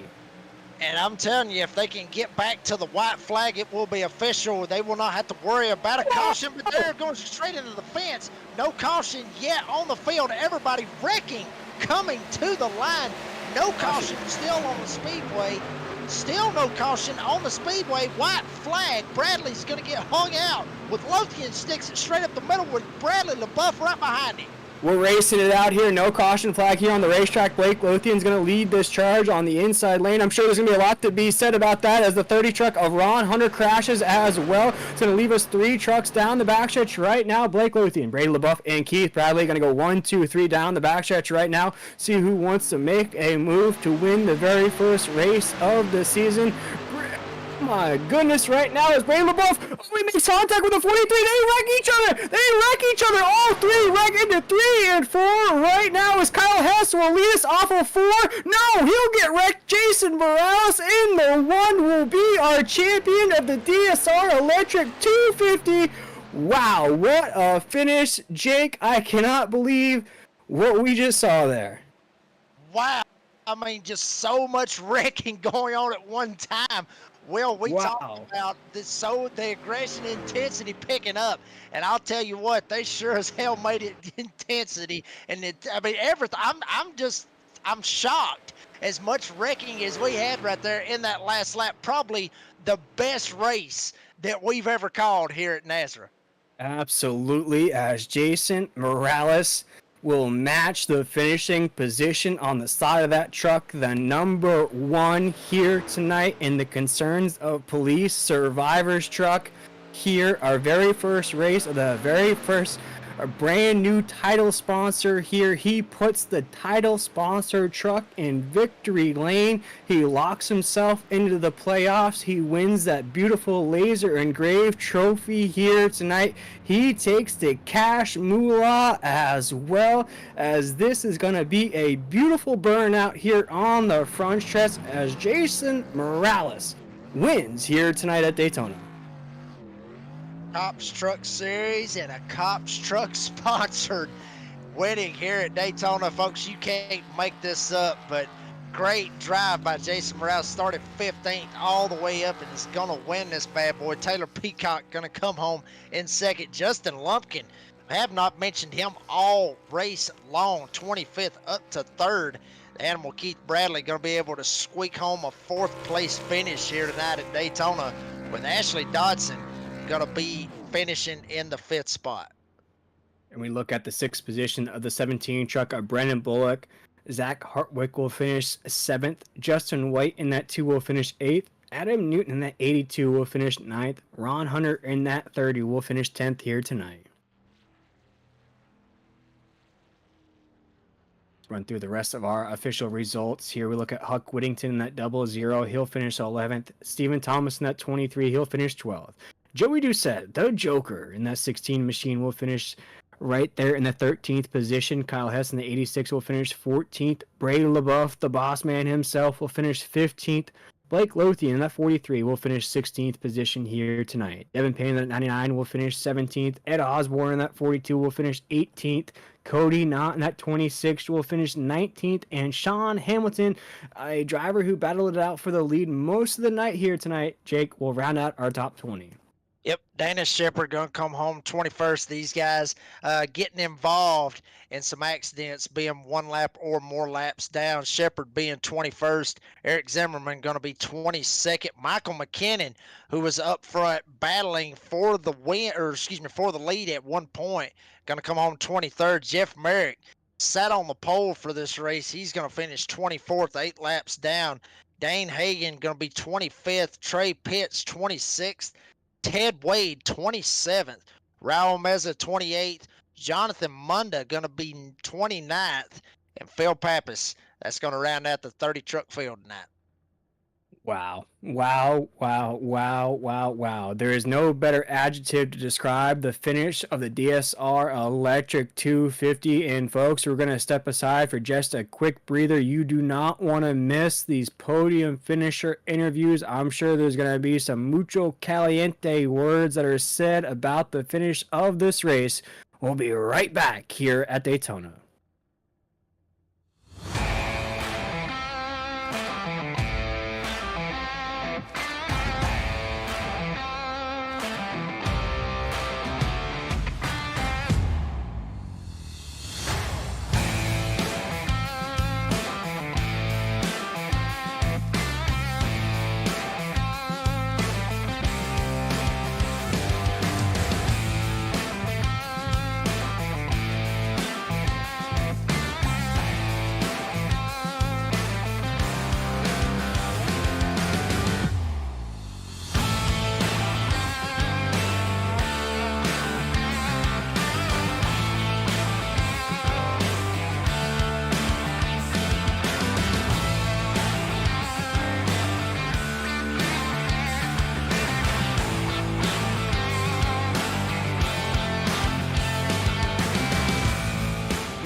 Welcome back, everybody. We hope you caught a breather from the end of that race here, the DSR Electric 250. What could be said as one of the most exciting, most calamity, most chaotic finishes we've ever had here in the NASRA 360 Racing Network.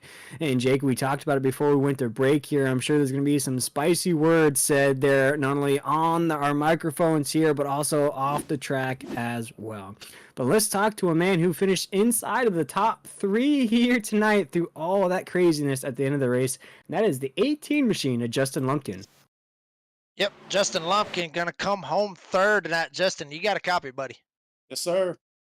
Well, Justin, I mean, we didn't. I'll be honest with you. We didn't talk about you that much tonight. Maybe that's a good thing, because I've got the commentator curse from what Adam Flieger has said about talking about somebody and then they getting caught up in a wreck. But I mean, what was going through your mind that, last lap, everybody wrecking and everything else? What was going through your mind at that point? Well, I am happy you weren't talking about me, because I made sure to stay out of all the trouble the best I could. But No, that last lap, man, was kind of crazy. I was on the bottom line coming to the white. Everybody honestly thought there was going to be a yellow with that wreck coming out of 4. But man, on that last lap, I went to make a move and I got closed in on by a couple of trucks and ended up getting a little bit of damage myself. Kept my foot in it and stayed behind the leaders probably a couple seconds, and then I seen the top 3 start wrecking. So I just kept my foot in it, and I had a clear line, and then I think Brady Gravity pulled his truck down in front of me, and I just happened to dodge it. I basically Tokyo drifted through 4 and was able to pass Bradley, and then almost got Taylor, but I couldn't get him by the line. Well, I mean, coming into this right here, basically you're going to be sitting in a pretty good points standing, I guess you could say, obviously coming home 3rd. Does this build momentum? I mean, well, does it build momentum for maybe the next couple of races? Because I'm actually looking for the schedule right now, and actually the next race is going to be Vegas. So does that build some momentum for you going into the next race?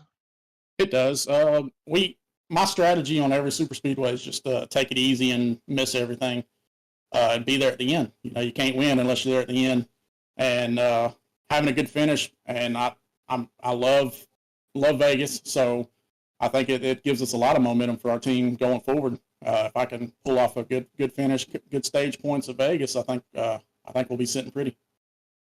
Justin Lumpkin, the number 18 entry from Corinth, Mississippi. If I'm not missing that, believe it or not, yeah, Corinth, Mississippi.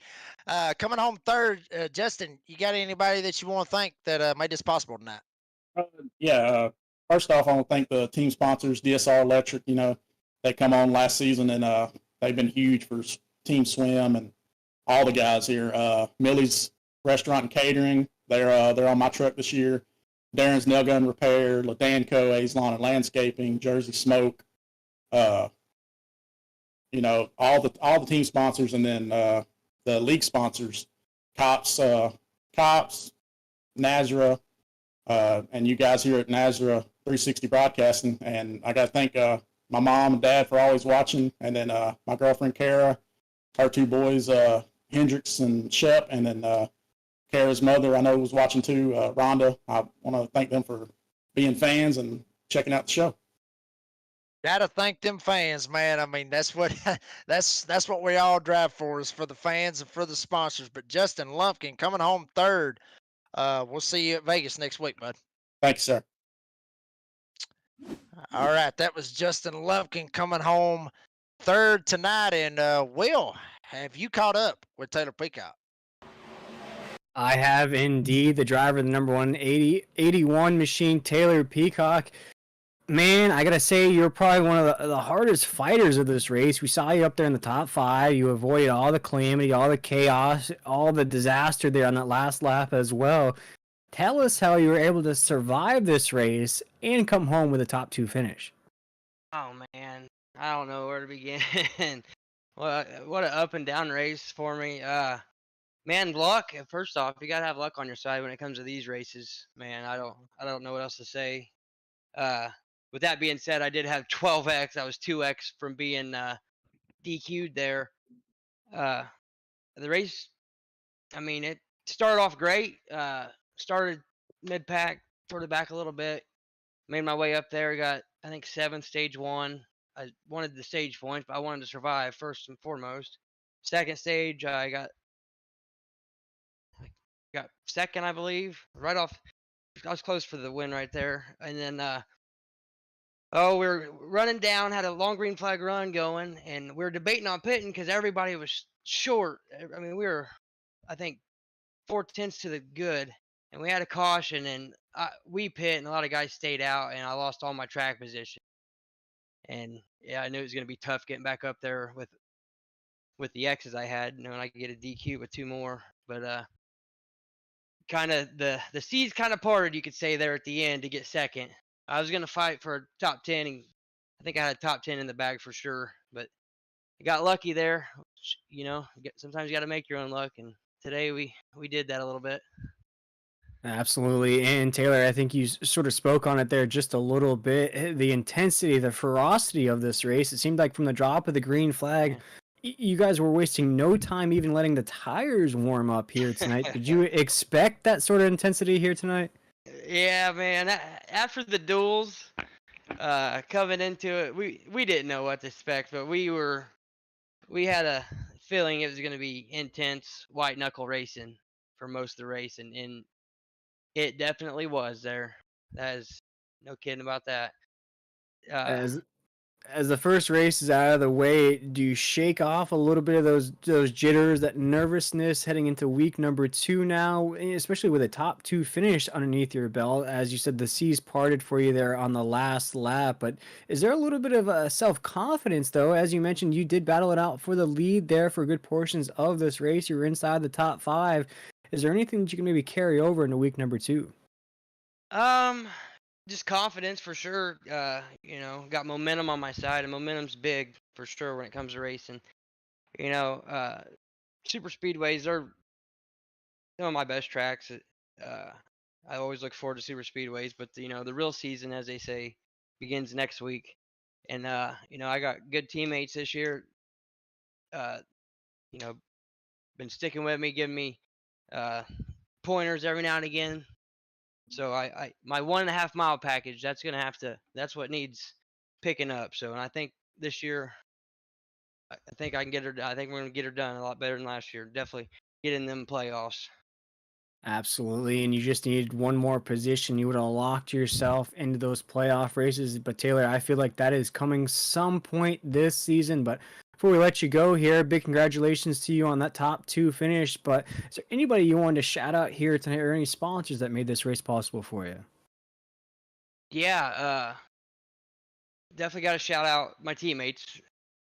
We're missing a couple of the Chris's today, but my teammates there that worked with me, Merck and Ted, always good racing with those guys. Brady putting this league on. I've been with Nazareth since season 1. I love racing in it. I'm glad he went and got you guys as the broadcast because you guys are killing it. It's always good listening to you guys. You guys do a great job.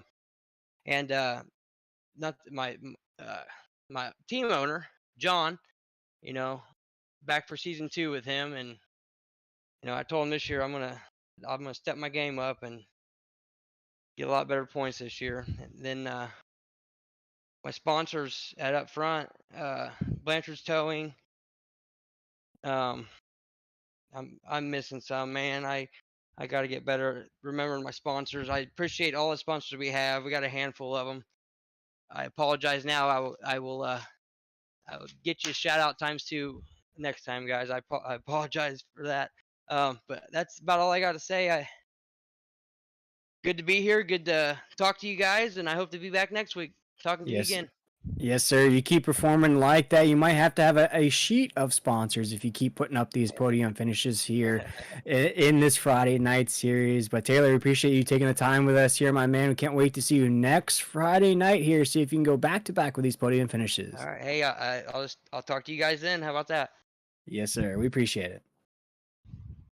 That was the 81 machine of Taylor Peacock. But Jake, I believe you were down in victory lane where there is a lot of emotion, a lot of elation as well. I know Mr. Lee Murphy, if he was watching here tonight, he's excited. He is ecstatic for our race winner. That is the #1 machine of Jason Morales. Take it away, Jake. Yeah, Jason Rice, this is Jacob Reeves. You got a copy, buddy? Yes, sir. All right. Well, Jason, first question I got for you: this trophy that you're gonna win for this race that you've won tonight, where are you gonna put it? I mean, it's a beautiful trophy. I'm just curious if you've already got the trophy already lined up for a spot. Yeah, man, it's beautiful. And it's going to be going right in my office, right there. I can see it every day at work.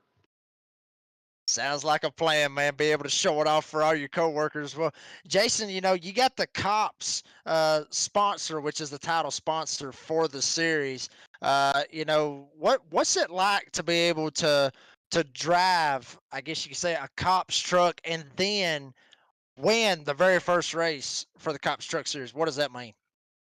Oh, it's awesome, man. It's a great organization, and Huck reached out to me last week and told me that they were going to jump on the side of the truck for me, and I was super happy and honored to be able to do that and to be able to win, the first race of the year with them on the side there, and run up front with Huck, and get them some good show up there. It's awesome. All right, so now two questions. There's a two-part question. This one, going into that last lap, everything that happened on that last lap, what was your mindset? And then taking this win, going to Vegas next week, what's it gonna? Are you gonna race any differently going to Vegas, knowing that you're 100% locked into the playoffs? Yeah, so I'm just running part time here. Oh, that's right.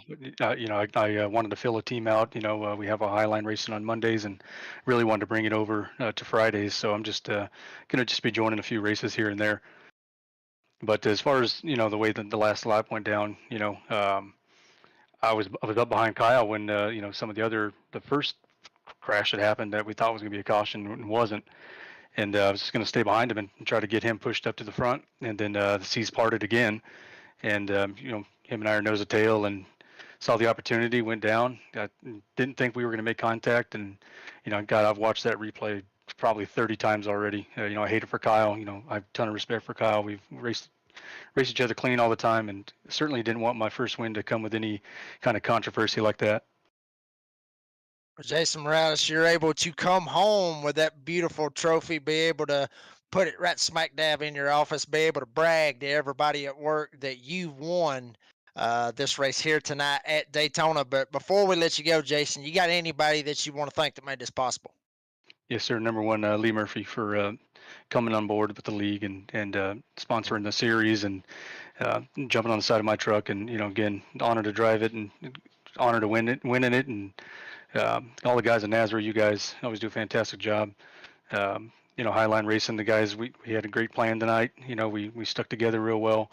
We really wanted to get one of these C.O.P.S trucks across victory lane, and we were able to do that.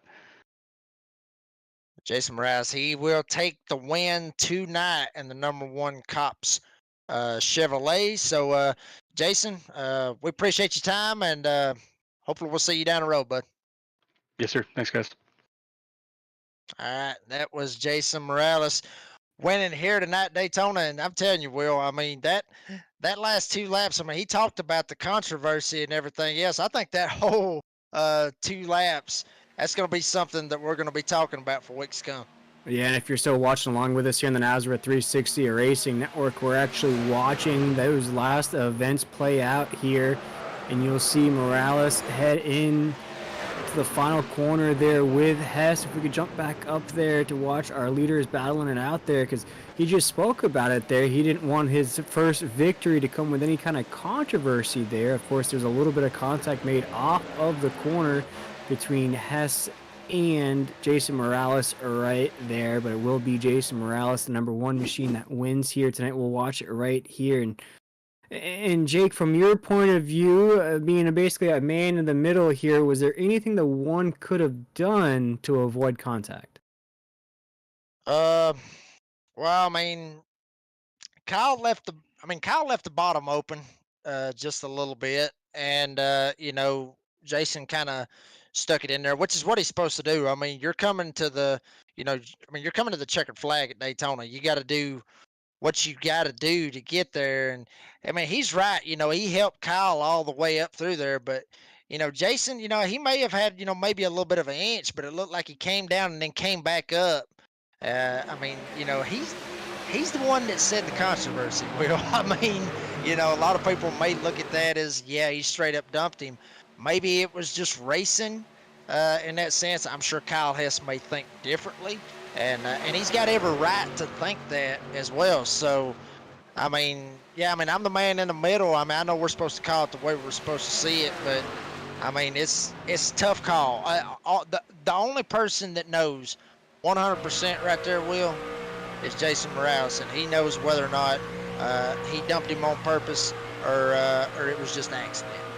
We'll see it right here. This is a perfect shot here from our producer to see See, they wreck in front of our leaders right there. The one machine's going to go low.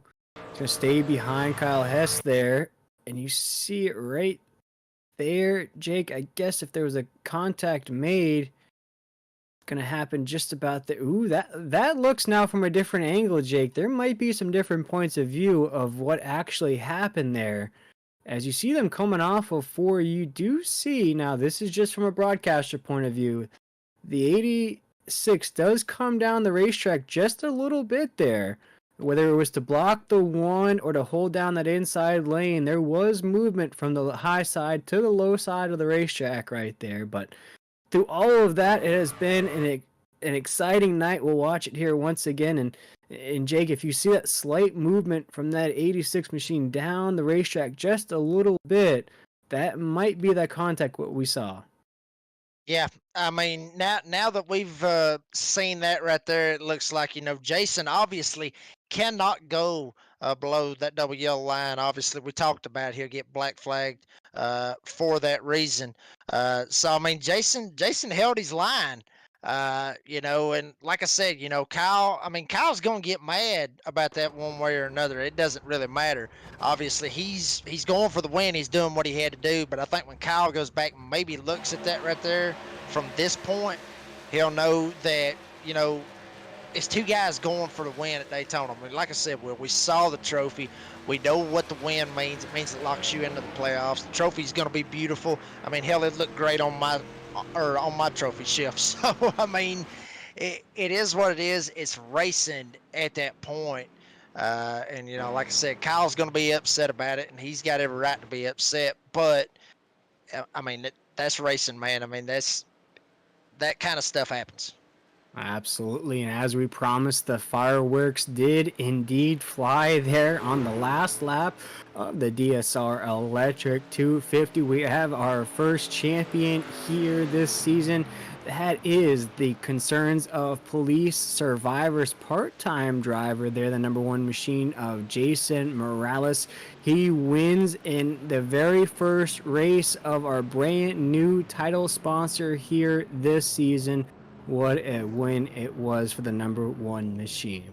Once again, we want to thank the Concerns of Police Survivors organization for coming on this season. We also want to send a big shout out to Mr. Lee Murphy for being a big contributor, a big donator here this season, covering all sponsorships just for that logo to be on the trucks in honor of his father. We also want to thank the wonderful maker of that beautiful trophy that we've mentioned a few times here tonight. That is Murph's Magical Creations. They actually made a laser engraved trophy that will be sent to Mr. Morales here for winning the first crown jewel race of the season.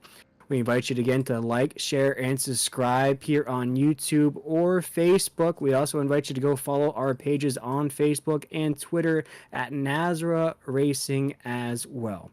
We have more iRacing action coming at you on Monday night, 9 p.m. Eastern Standard Time. That's the SimRacerHub.com Truck Series.